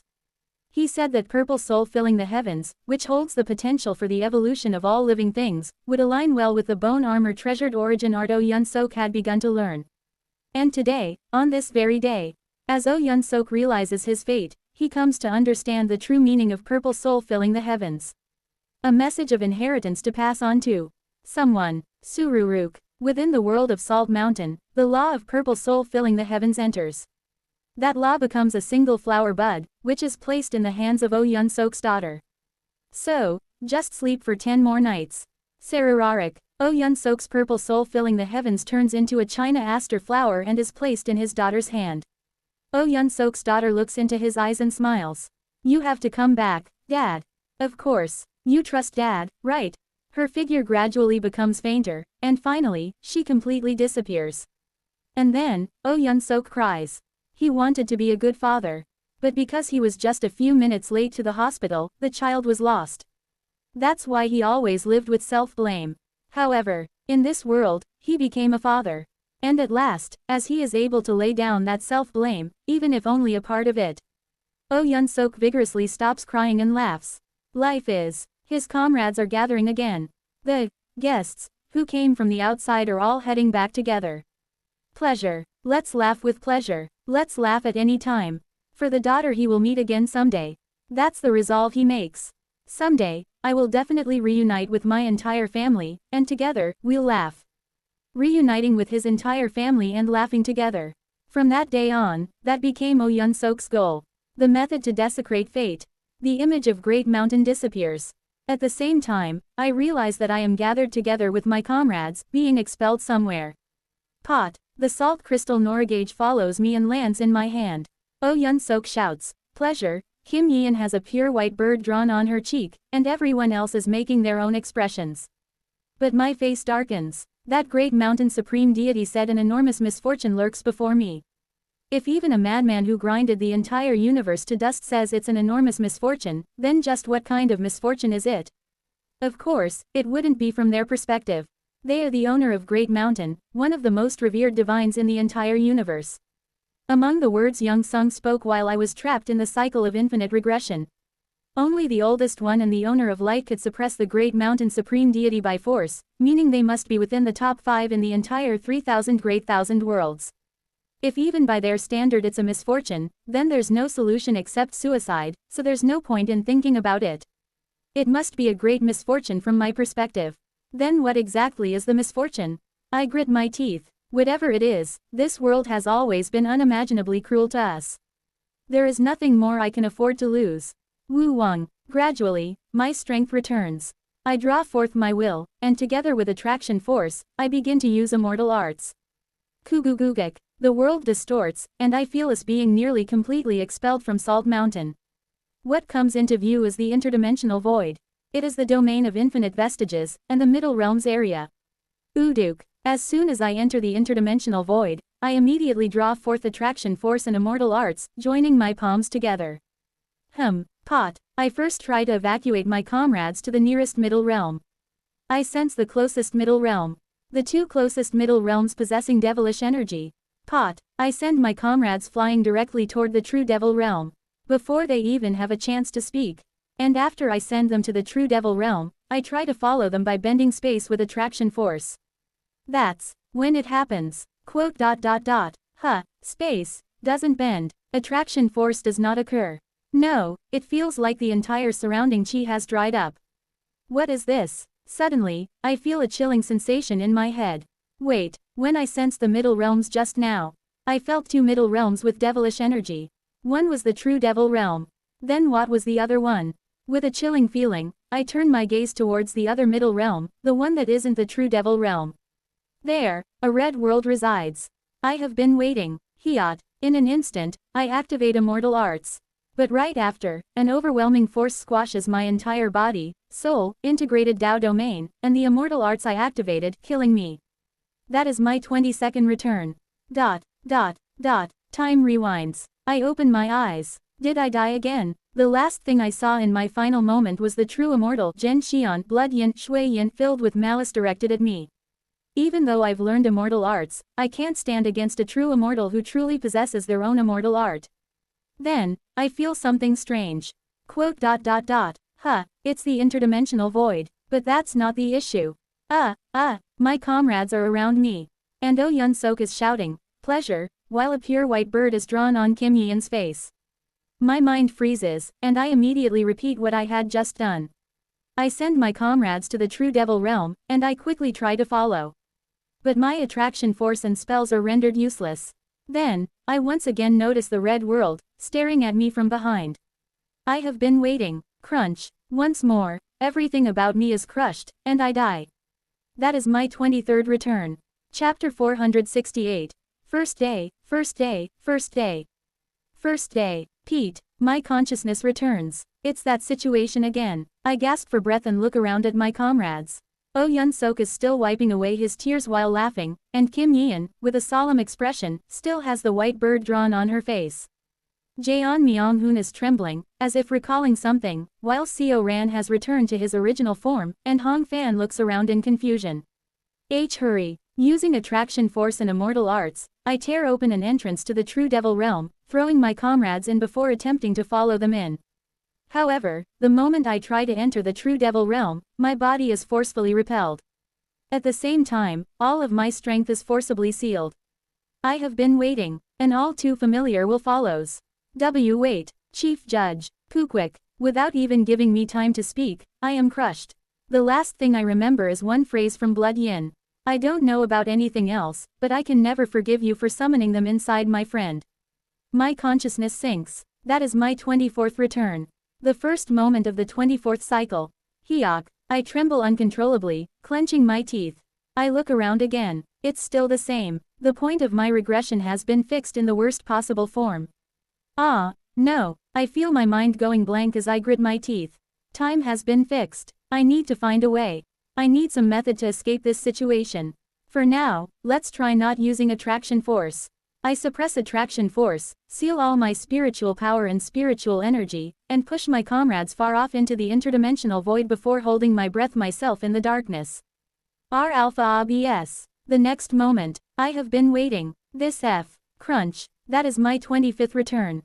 The first moment of the 25th cycle. Stay calm. First, accept that the regression has been fixed. I need to find the best way. I recall the warning Great Mountain gave me. An immense misfortune lurks ahead of you. The misfortune they spoke of must have been this, being trapped in the cycle of time. They taught me the method to desecrate fate. I recall the words of Great Mountain. I have been waiting. This D. Without giving me time to think, Blood Yin appears. Crunch. That is my 26th return. The first moment of the 26th cycle. Quickly, I recall the words of the Great Mountain Supreme Deity. There's no time to think calmly. Remember, fate must be fulfilled. The fates prophesied by true immortals are of a nature that must be realized. Blood Yin prophesied that our meeting is an inevitable fate. Thus, that fate must be fulfilled. You, too, can shatter a prophecy head-on once you reach this domain, but since that's impossible for you right now, I'll have to teach you a trick. Listen carefully, you fool. The method to desecrate fate is simple. If there's a fate where the universe will be destroyed, the way to twist that fate is to raise a slave called the universe, and then kill that universe. If you do so, fate will be fulfilled, no matter how forced it may be, and you'll be able to escape the absoluteness of fate by insisting to the world that you didn't resist fate. That is the way to mock and desecrate fate. Quaduk. I immediately cut off my arm and create a cursed beast. Carrick. The cursed beast rolls its eyes, unable to grasp the situation, and I shout at it. From now on, you are Blood Yin. Quote. There, we've met now. Everything is done, right? I'm leaving. I open the door to the True Devil Realm together with my comrades. They reach the True Devil Realm. And I am thrown out. Tong. Hyok. Hyok. Dripping in cold sweat, I look back. I have been waiting. The figure is there again. That is my 27th return. The first moment of the 27th cycle. I realize that I'm a moron. Because I didn't have enough time to think things through, I acted too hastily. But even without time, failure still leads to growth.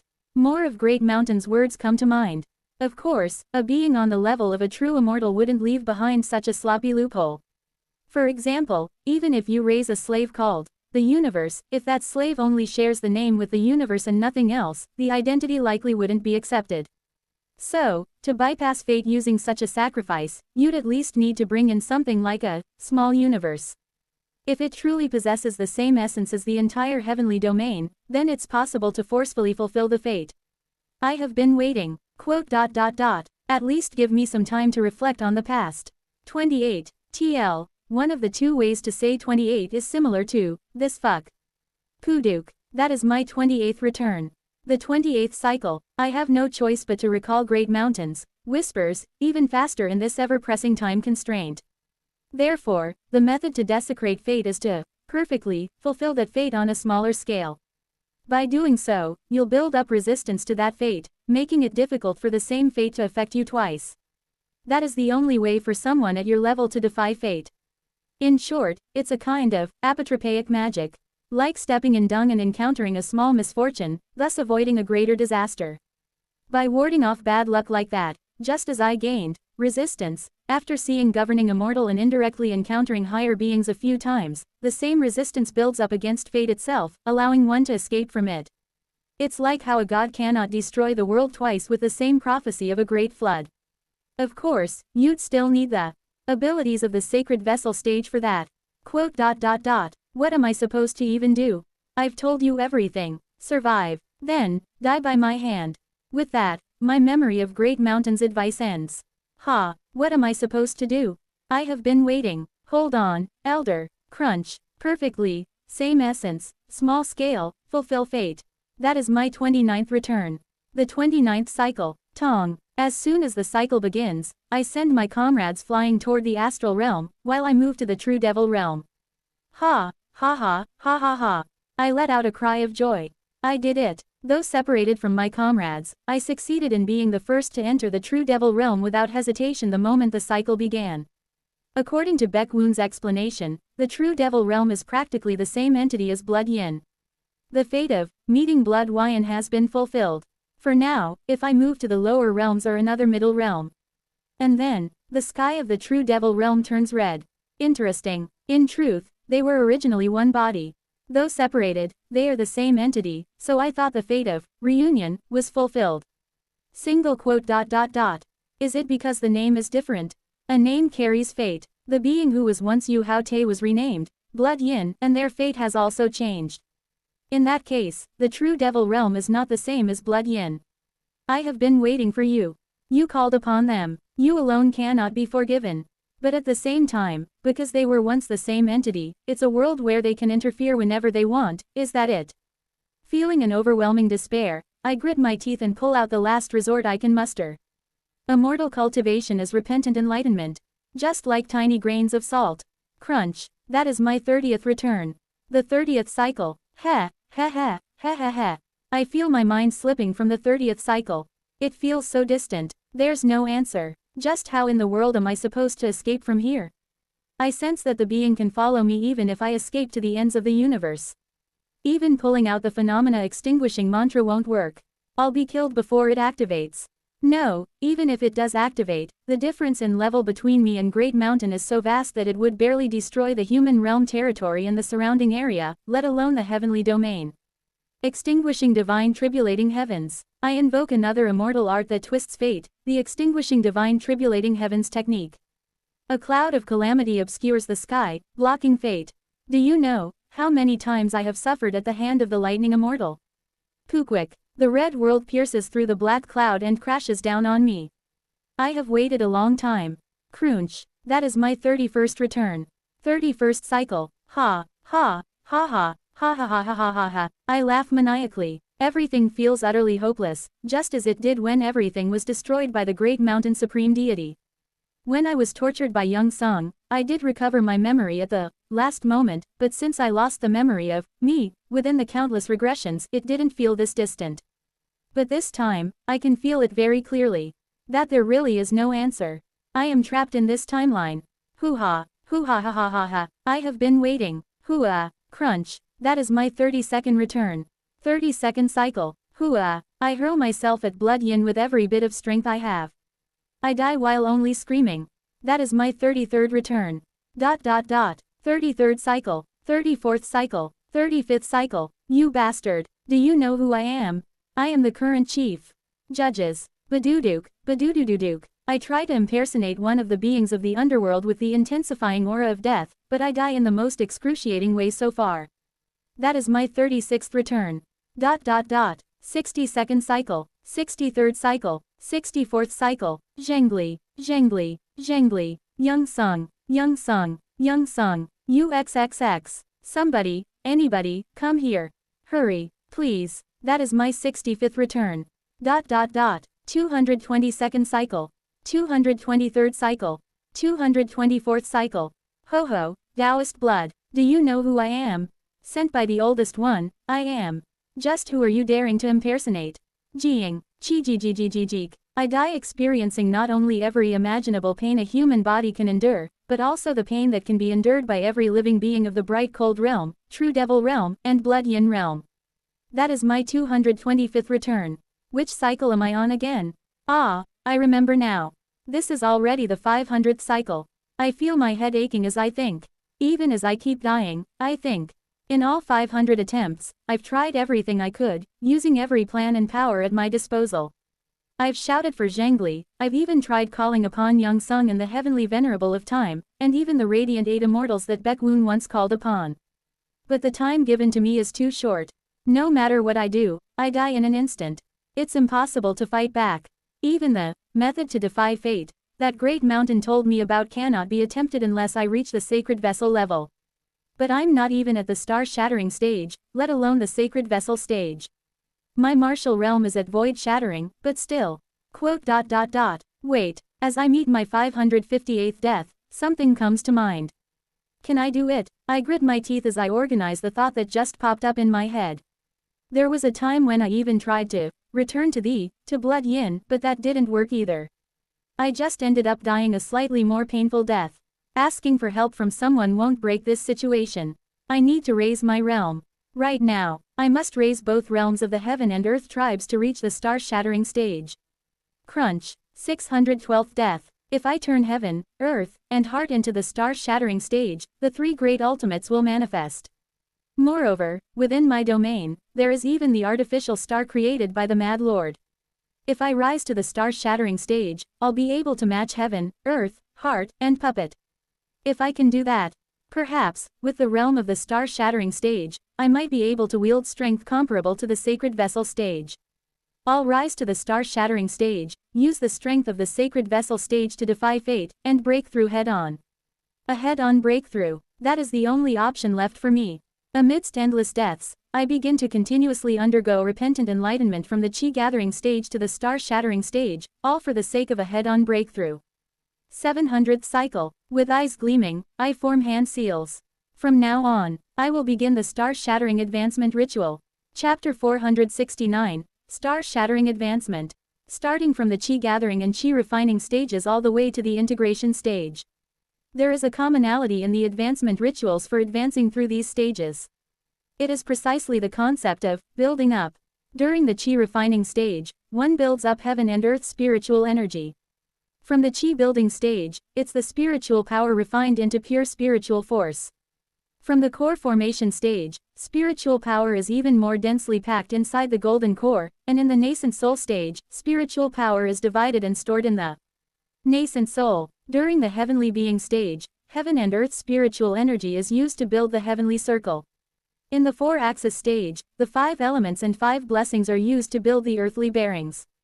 In the integration stage, the heavenly circle and earthly bearings are combined to fill the integrated Tao domain with heaven and earth spiritual energy, building the 6 harmonies divine powers.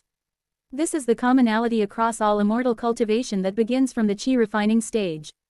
However, there is a slight difference that emerges at the star-shattering stage. At the star-shattering stage, there is no more building up. One simply breaks. As I prepare for the star-shattering advancement ritual, Blood Yin stops from immediately killing me and looks down at me. They seem to be intrigued. Well, that's only natural. When it comes to the star-shattering ascension ritual, it's understandable to be looked down upon like this. After all, the star-shattering advancement ritual is notorious for being called a suicide ritual by many grand perfection integration stage cultivators due to its extreme severity. Perhaps they find it amusing because I'm choosing the most gruesome method of suicide for myself. That infamous star-shattering advancement ritual is, surprisingly, extremely simple. Simpler than any other stage I've built up to so far. Exploding. The advancement ritual for the star-shattering stage is to explode everything I've built since the chi-gathering stage up to the grand perfection integration stage. Yeah, keep looking down like that, Blood Yin. They seem to think I would die horrifically from failing the star-shattering advancement, and even if I succeed, they have the confidence to still crush me the same way. You won't be able to look down for much longer. I'll make you into the dog that chases after the chicken. The advancement to the star-shattering stage, which brings one close to the peak of cultivation and referred to as a demigod, is, amusingly enough, very similar to the chi-building advancement ritual. At the 13th star of chi refining, one gathers heaven and earth spiritual energy into one clump using the formula for unified origin. Then, with the formula of the 14th star, infinite spiritual cloud, it is exploded to form a spiritual cloud and then a spiritual star, completing the advancement to the chi-building stage. The star-shattering advancement is identical. Just like the chi-building advancement, one treats all of the cultivation and integrated Tao domain built as unified origin and explodes it. Kuururung. My integrated Tao domain, now entirely filled with the glass sword mountain like my heart essence domain, begins to rampage. Integrated Tao domain. Colorless glass mountain treading sea, Wu Sei Jian Shan Dao Hai. My integrated Dao domain, which was named together with crystal glass to treading sea, faces its end as soon as it was named. Don't worry, this is not the end, but the beginning. While consoling my integrated Dao domain, which is about to shatter as soon as it was named, I pour strength into it. Here I go, quagwagwagwang. The small world within me is destroyed. A tremendous roar and explosion reverberate through the interdimensional void, and an immense light bursts out from within me. From the explosion that originates from me, a massive dust cloud forms and shapes itself into a nebula. If the 14th stage of Qi refining creates the infinite spiritual cloud, then the star-shattering stage is about exploding the integrated Dao domain to form a nebula. Perhaps, the advancement from the Qi refining stage to the Qi building stage was merely practice for this moment. I regain consciousness within the nebula. Everything is hazy. It's only natural. I just exploded my domain with all my strength, which is practically no different from my main body. Who could remain unscathed after blowing up their own body, soul, life, and cultivation to the point of turning it to dust? 8 to 9 out of 10 integration cultivators perish at this point of the star-shattering advancement ritual, with their spirit completely disintegrating into dust alongside the nebula formed by the explosion. This is why the void refining Dharma treasure is necessary. Through the colorless glass sword shining in the center of the nebula, I begin to regain even more clarity in my consciousness. The void refining Dharma treasure, which an integration stage cultivator synchronizes with their integrated Dao domain and connects to their heart essence, does not explode even during the explosion of the star-shattering advancement ritual. This is because even though it is synchronized with the cultivator, it is still an external object. But it is an external object that has been synchronized. Therefore, although it does not explode, it remains within the nebula as it is still connected to the heart essence, assisting in the reassembly of the scattered spirit and consciousness.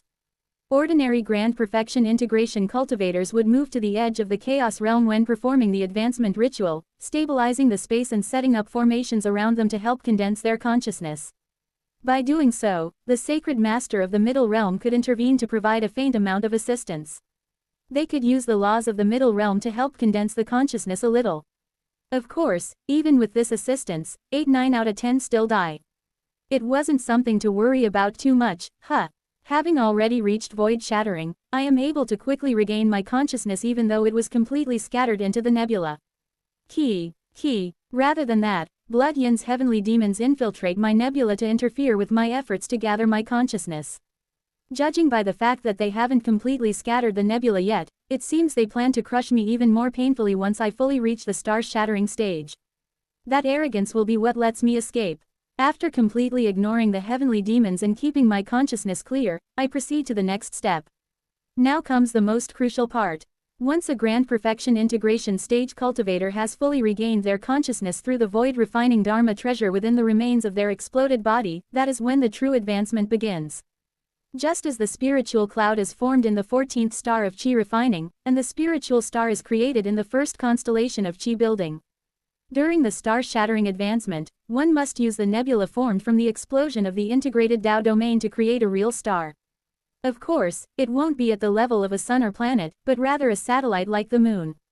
Nevertheless, the star that is formed will become the cultivator's main body going forward, allowing them to travel across light years through the star's attraction force and wield cosmic authority. Exploding everything and turning oneself into a cloud of dust, then creating a star from within that dust cloud. That is precisely why esteemed ones are called star-shattering, shattered star cultivators. And now, the real problem begins. I've lost all my cultivation. Though I regained consciousness within the nebula, that's all. I am now nothing more than a single soul inside the nebula. I can no longer use the vast attraction force, spiritual power, spells, or even the Dharma treasures I once controlled. The refining void Dharma treasure must focus solely on keeping my consciousness intact, and I've lost all other authorities due to the recent explosion of all my cultivation. There's no hopeful scenario where, because the nebula originated from me, I can move it. That nebula is no longer something that came from me, but rather the remains I left behind after my suicide. How could a dead soul possibly move its own corpse? That's impossible. Now I must do exactly that. To reach the star-shattering stage, I must achieve the impossible. Kurururung. Heavenly tribulation begins to crash down from within my nebula. The nebula has become a cloud, and heavenly tribulation descends violently toward my consciousness. Kurring. Compared to the size of the nebula, the heavenly tribulation is still at a laughable level. But I need to advance quickly. Otherwise, the heavenly tribulation will continue to grow. Kurururung. Lightning sparks start to gradually increase within the nebula.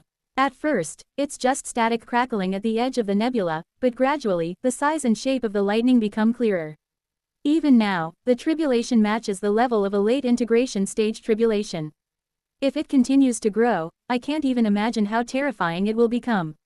Moreover, this isn't even the true heavenly tribulation of the star-shattering advancement yet.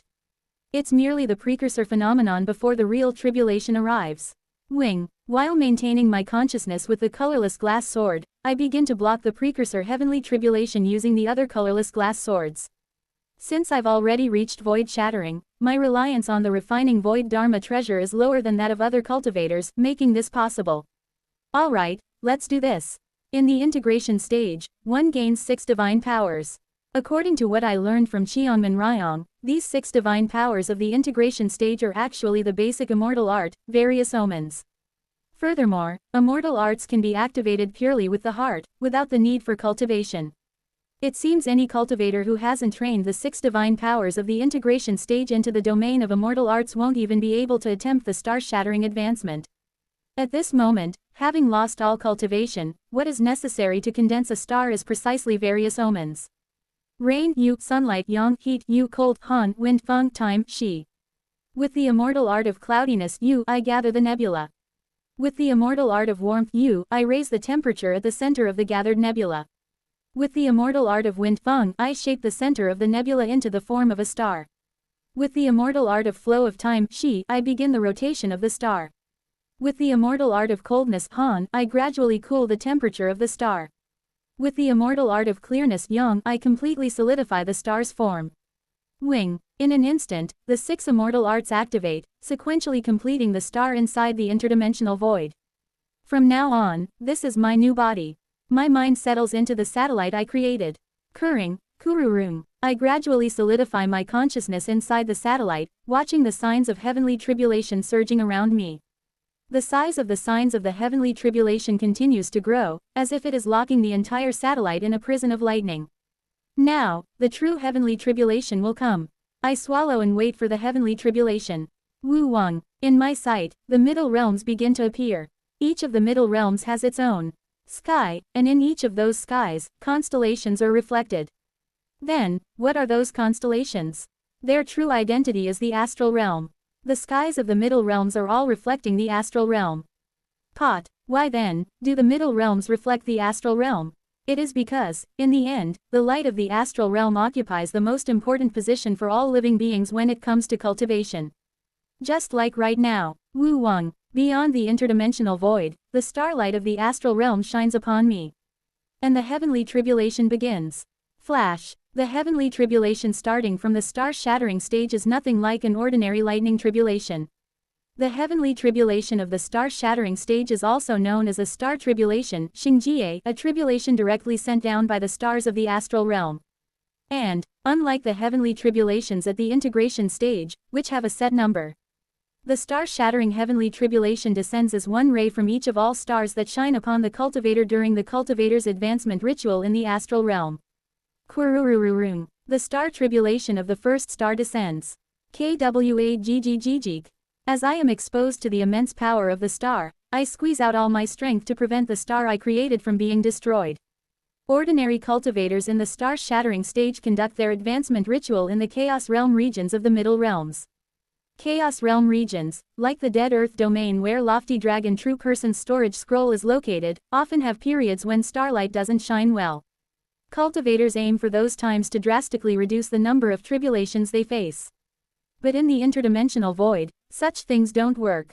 Kururururung. Ku. An overwhelming amount of starlight shines down from beyond the interdimensional void, from the astral realm. After all, the place where the astral realm clings tightly to, like the netherworld, fate realm, and flower realm, is the interdimensional void. This is a place where by just slightly adjusting the plane, it is possible to see as many starlights as one wants. Kwaggggg.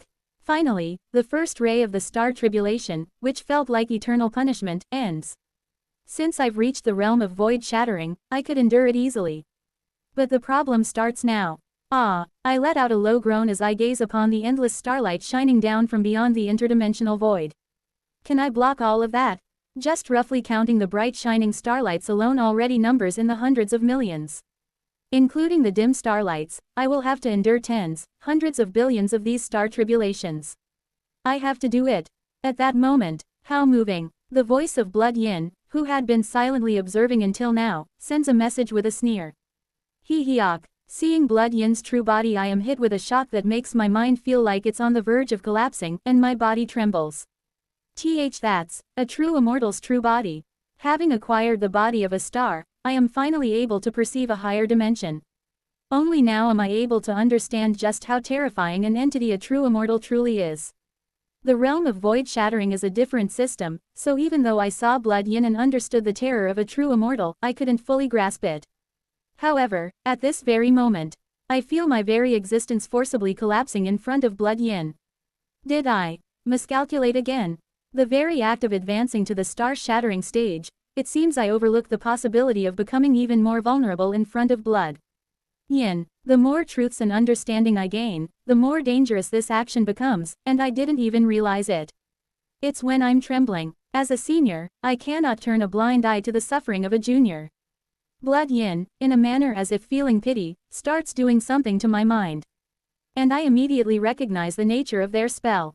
This is devilish spell. Bai Hui melody, Siku, pot. In an instant, my mind starts to clear. Attraction force enters through my Bai Hui point, rotates within my brain, and exits through my forehead. Of course, in my star-formed body, I have no such physical organs, but that's how it feels. At the same time, I sense my consciousness domain becoming endlessly clearer, and my sensory perception sharpens even more than when I ingested the poison Hong Fan gave me. It's not something that's eroding me like purple soul filling the heavens or heart demons. It's purely amplifying my abilities temporarily. Yet, even though my sweat glands no longer exist, I feel cold sweat running down my back. This can't possibly be a blessing. It's undoubtedly a calamity in disguise. In the next moment, devilish spell, protecting melody. Only after Blood Yin gives me a blessing that increases my physical capabilities and life force do I understand their true intention. After Blood Yin's blessing passes, the densely packed star tribulations in the sky are momentarily held back by Blood Yin. Ha ha. Blood Yin looks down at me and smiles as if feeling thrilled. As one star tribulation after another descends, they continue to amplify above the protective barrier created by Blood Yin. Now, as a senior, I will help my junior. Flash, pot, the starlight in the sky gradually brightens. Insane. Is this what they call karmic retribution? It feels like I'm receiving back what I once did to Yuan Li. Finally, as the star tribulation amplifies and amplifies, when Blood Yin's protective barrier begins to crack, only then do I look at the massive torrent of star tribulations crashing down on me with a hollow, exhausted laugh. If Jaeon Myung-hoon offered up a finger as a sacrifice, no, even if he turned into Jaeon Myung-hoon juice for a human sacrifice, could that delay this heavenly tribulation for even 1 second? In the next moment, I experience the star tribulations engulfing my entire body, and even my screams are crushed by the overwhelming power of the tribulation. My senses, forcibly amplified by Blood Yin by billions of times, completely receive the pain of the star tribulation amplified by billions of times. My life force, strengthened and toughened by Blood Yin, survives for 10 days while each grain of sand within my star-formed body cracks and explodes. Amidst unbearable agony that feels as though it will turn me into an imbecile, a forgotten memory resurfaces. I see. The heavenly silkworm controlling ghosts art, which manipulates multiple tools, was not a martial art I created. It was a martial art I learned from someone. Yes, it was a martial art I learned from Hong Fan, who also has a talent for martial arts. He once said to me, if there is a next life, I will follow Master in that life as well. So please, teach me martial arts then too. My entering heavens beyond the path will not change even then. Even if eternal and infinite time passes, my heart will remain unchanged. Recalling a scene from my forgotten 16th cycle, I lose consciousness while searching for the clue to break free from this cycle of time. Hong Fan's entering heavens beyond the path. Only that can help me in the current situation. That is my 701st return. Chapter 470. 701st Cycle's First Day, and Life After the 701st Death. I collect myself quickly and assess the situation. I failed to advance. But it's fine. I gained more important information. I need to get Hong Fan's help, Hong Fan's assistance. I swiftly organize the memories that just resurfaced. After the 15th cycle, during the 16th cycle, I truly witnessed the genius of Hong Fan, one of which was his martial arts. I taught Hong Fan martial arts. Moreover, he mastered any martial art almost instantly. After he entered the transformation stage, when he could shift into a human form and unfold martial arts, his genius became even more apparent. Hong Fan had an aptitude for all weapons, and whichever weapon he wielded, he used it with the most optimal movements. It was to the point that I couldn't help but be reminded of Kim Young-hoon during the 16th cycle. Now that I think about it, that wasn't something you'd simply call talent. Rather, it was less of talent and more like someone at a higher level who had temporarily lost their memory and was gradually regaining their senses. It was something I could easily recognize because I had done the same thing multiple times myself. It's probably something related to Hong Fan's past life. In any case, not long after I taught him martial arts, Hong Fan's martial prowess advanced rapidly. I recall the moment he crossed the ultimate pinnacle and reached entering heavens beyond the path. I remember it clearly. Hong Fan, with threads tied to the tips of his 10 fingers, attached unique weapons to the ends of each thread. Sword, spear, shield, bow, whip staff, ring, iron whip, halberd, dagger. Surrounding those 10 weapons were dozens of other weapons. From bizarre weapons like the tiger hook, 9-section whip, iron fan, and judge pen, to war weapons like the moon blade, Korean polearm padao, and long spear, an innumerable number of weapons lay beside Hong Fan. Then, after that scene, he revealed his gang sphere. 9 gang spheres began to spin behind Hong Fan. His gang spheres, filled with different deadly poisons, were no different from poison pellets, just brushing against them would kill most living beings. The pitch-black spheres devoured the surrounding light. At the same time, the poison rose to an even higher dimension from the plane of Qi, transforming into something metaphysical. This is my martial art. Impressive. To integrate the martial flow of 10,000 weapons through poison. I remember that conversation. It's a splendid martial art. No, my martial art is not splendid at all. It is not that kind of martial arts. What? Why? How can such an incredible martial art not be considered good? Hong Fan said to me. First of all, my martial art was not created to compete with others. Then what is that martial art for? This martial art was created so that I would not have to compete with others. TSTSTSTST. Hong Fan's black gang spheres merged into his entering heavens beyond the path, and before I knew it, the pitch-black aura started to engulf the surroundings. The black mist he exuded seemed to devour the surrounding weapons and erode the nearby space. As I watched even the light being endlessly sucked into the darkness, I asked him a question. What is the true meaning of his martial art? He answered, to survive. To survive, yes. It exists for survival. This martial art is the crystallization of doing whatever it takes to survive. Killing my enemies, killing anything that threatens me, killing, and killing again. If I can't kill, I run. If I can't run, even if I have to steal from others, doing whatever I can to survive, that is this entering heavens beyond the path. In the darkness, Hong Fan took his stance. What does Master think is the most necessary thing for survival? What is it? Learning. Learning. Yes, I will show you. I saw Hong Fan's dance that day. It was a dance filled with endless possibilities. What was the reason poison was born in this world? It was to survive. Poison that inflicts pain to make sure the enemy can never hunt me. Poison that paralyzes the prey to make them easier to kill and consume. Poison that kills the charging opponent instantly. Poison exists to protect oneself and to survive. Poison is pain. And pain, in the end, is the teacher of life. I exchanged blows with Hong Fan. Then, Hong Fan's entering heavens beyond the path quickly, learned my formless sword, connected it into his own martial art, and used that connection to gain a momentary advantage over me. So, that's it. The essence of your martial art is the unification of martial flow. The me of that time who was at treading heavens could instantly grasp the true meaning of Hong Fan's martial art. The true meaning of Hong Fan's martial art is precisely unification. It's about connecting his own martial art with the opponent's and unifying their martial flow. And in that unified state, he could read the opponent's flow, distort it, control it according to his will, and ultimately reverse it. That is the ability of Hong Fan's entering heavens beyond the path. So why do I need Hong Fan's entering heavens beyond the path at this very moment? Heavenly tribulation. I look beyond the interdimensional void and gaze at the bright star tribulations. The reason Blood Yin didn't block my first heavenly tribulation wasn't just to watch my performance, but also because the first tribulation struck so quickly that there wasn't time to block it properly.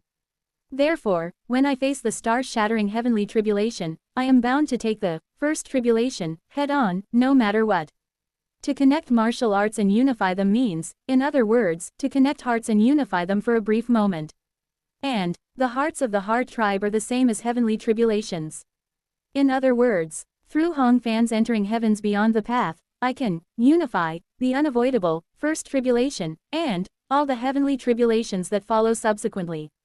Jaeon Myung-hoon, Hong fan. I throw my remaining comrades into the true devil realm, leaving only the two of them behind as I prepare for the star-shattering advancement ritual. Blood Yin, watching my advancement preparations, grants me a momentary reprieve, and I shout toward the two of them. From this moment on, I need your help.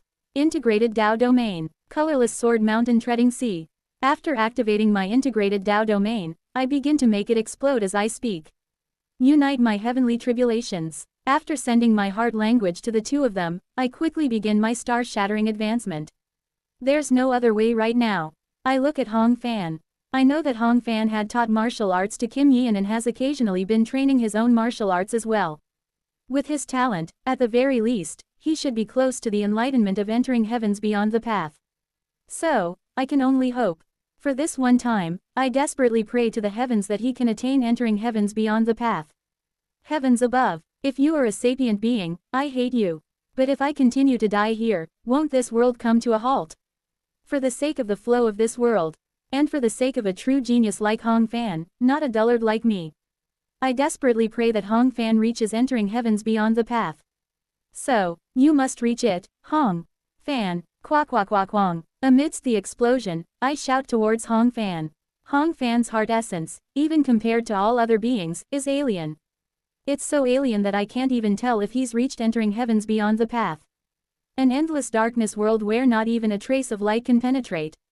However, unlike the tainted and chaotic darkness of people like Zhou Yian or Xiao Weihou, it is calm and serene, like the darkness of an endless night sky. It almost seems like the heart essence of someone peacefully asleep. All I see is darkness. Thus, I cannot determine if he has reached entering heavens beyond the path, and all I can do is pray. Kururururung. Once again, I transform into a nebula and continue my advancement into the star-shattering stage. Jaeon Myung-hoon is struggling between life and death just from defending himself from the aftermath of my advancement, and Hong fan is hiding behind Jaeon Myung-hoon and seems to be analyzing the true meaning of my words, explaining it to him. If Jaeon Myung-hoon and Hong fan combine their powers, and I exert a bit of strength, I can face the star-shattering heavenly tribulation by taking just one combined tribulation and end it all at once. If that happens, I will have the opportunity to fully enter the star-shattering stage and attempt the method that Great Mountain told me. Kurururung. Maybe it's because I've done this before. I find the star-shattering stage advancement ritual relatively easy to handle. Once again, I gather my consciousness within the nebula and from the center, draw forth clouds with my immortal art. Then, I sense something strange during the advancement. Wait, something's odd. Something is different from the advancement ritual of the previous cycle. I realize the reason right away. Ah, I see. The nebula that is erupting from my body is twice that of the previous cycle. Even if I die, I can maintain my cultivation realm when regressing thanks to void shattering. Then what happened this time after returning again, after my star-formed body was torn apart by the heavenly tribulation in the previous cycle? It's simple. I did not fully reach the star-shattering stage. However, after I self-destructed, my body became a nebula, then reformed into the shape of a star, and was once again torn apart by the heavenly tribulation. Thus, what remained was merely the gigantic cloud of dust left after the star was pulverized by the heavenly tribulation. Those dust particles moved to the plane of soul through the realm of void shattering, and they accompanied my return. In other words, the nebula formed from my remains in the previous cycle followed me into this one. Kugugugu. There isn't much change. I think as I absorb the nebula. Though the nebula has doubled in size, the mass of the star has only slightly increased. It hasn't grown exponentially in size or anything of the sort. It does seem like the attraction force has become a bit stronger than before, but that's about it. Of course, if the nebula continues to accumulate every time I advance, theoretically, if I die about 10 billion times, I might be able to become a true immortal. However, as I feel the death piling up deep within my soul, I realize that I cannot proceed in this way. That method won't work. Even now, I've died far too many times. Though I feel safe for now, a creeping sense of unease seizes my mind, warning me that if I die too many times, I'll be dragged straight to the netherworld. I need to escape quickly at the appropriate time. Kururum. As I proceed with the advancement ritual with the doubled nebula, I finally succeed in fully solidifying the form of the star. Kurring, Kururum. Then, familiar starlight twinkles in the sky. The star tribulation is about to begin. I focus my consciousness on Hongfan and Jeon Myung-hoon. Hongfan, I know you've been practicing martial arts. I also have a rough idea of where the pinnacle of your martial arts will lead, as I've reached the realm of void shattering. Right now, I need your strength. Please, lend me your power. Hongfan and Jeon Myung-hoon both begin forming hand seals with determined expressions. Integrated Tao Domain. Great Heavenly Rain of the Charged Lightning Veil. Darkness World. 2 integrated Tao domains unfold before me.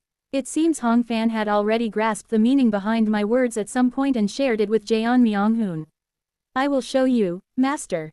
This is Wing. The inside of his integrated Tao domain begins to rotate. At the same time, Hongfan's will unfolds throughout the world. It's the same. Hongfan's entering heavens beyond the path from the past life heads towards the star tribulation about to fall on me, and Waduk. Hongfan explodes and dies. It's blood yin. Would I let you interrupt the play, Ju? Ah, the star tribulation plunges toward me. Jeon Myung-hoon, despite Hongfan's death, doesn't run away. Perhaps he resolved to carry out the plan they discussed together. He ignites his true origin. Kwagg, but it's useless. Jeon Myung-hoon's true body is far too insufficient to handle the overwhelmingly cosmic heavenly tribulations of the stars. At best, he only manages to combine a mere several million or so heavenly tribulations into one. Even if he is loved by heavenly punishment, that's the limit. I endure the several million heavenly tribulations that have merged into one with all my strength. As I endure, I look at Jeon Myung-hoon, who has completely exhausted his energy, turned pale, and died. Jeon Myung-hoon, Hongfan. Jeon Myung-hoon is smiling. I don't know why he's smiling. Maybe he's in the middle of reuniting with Jin So-hae, who has already died. I can't see where their souls have gone, and all that remains is the smile the two left behind. As a senior, I shall help my junior. Blood yin mocks me again, blocking the heavenly tribulations and strengthening me. With the heavenly tribulation being blocked by them, and in this moment of brief respite, I compress the body of the star. Then, I overlay my incarnation on top of the body of the star. TSTSTSTST. The body of the human Seo Eun-yun returns. Looking up at blood yin with the body of the human Seo Eun-yun, I open my mouth. Are you enjoying this? Sirring. I draw the colorless glass sword. I begin to burn my true origin. Burning all of my lifespan and true origin, I pour everything into the sword. Doing something this insane in the middle of a heavenly tribulation inevitably results in death, but it doesn't matter. I'm going to die anyway. There isn't even enough time to grieve for Hongfan and Jeon Myung-hoon's deaths. Therefore, in this short window, I must do what I can. I will escape from your grasp. I directly explode the body that has taken the form of a star. Becoming the explosion itself, I charge towards blood yin. Even if I die 100 times, 1,000 times, 10,000 times over. Blood yin's single strike flashes in my mind. My hope of escaping through Hongfan was trampled mercilessly. What am I supposed to do? After dying nearly 700 times, I know that bowing down, begging, and groveling pitifully doesn't work. The answer has always been to face it head-on. Swallowing my sorrow and rage, I fly towards blood yin, unleashing a single sword strike containing all of my pain. The single strike of true immortal blood yin that crushed and killed Hongfan. A true immortal's single strike. If I can block that strike just once, hope will appear. The goal is set. No matter how many times I die and come back, I must be able to block blood yin's single strike. If I can block a true immortal's strike, I will be able to see the hope of escaping through Hongfan and Jeon Myung-hoon. Therefore, I will keep dying. I will die over and over, and constantly fail. And by piling up the mountain of failure, I will definitely break free from this horrific cycle of regression. Definitely. Blood yin dismissively flicks away everything I throw at them. I am sent flying back, struck by the amplified torrent of heavenly tribulation caused by blood yin. In the agony of the heavenly tribulations, I suppress my fury and resolve to escape from this cycle no matter what must be done. I vow this. That is my 702nd return. Dot dot dot. Dot dot dot. Dot dot dot. Dot dot dot dot. Dot dot dot dot dot dot. The first moment of the 985th cycle. At last, I managed to grasp a clue. The form has taken shape. Severing mountain swordsmanship, the 33rd move. The form of the technique, which I named Sumeru, flickers before my eyes. This will be the key to blocking the single strike of a true immortal.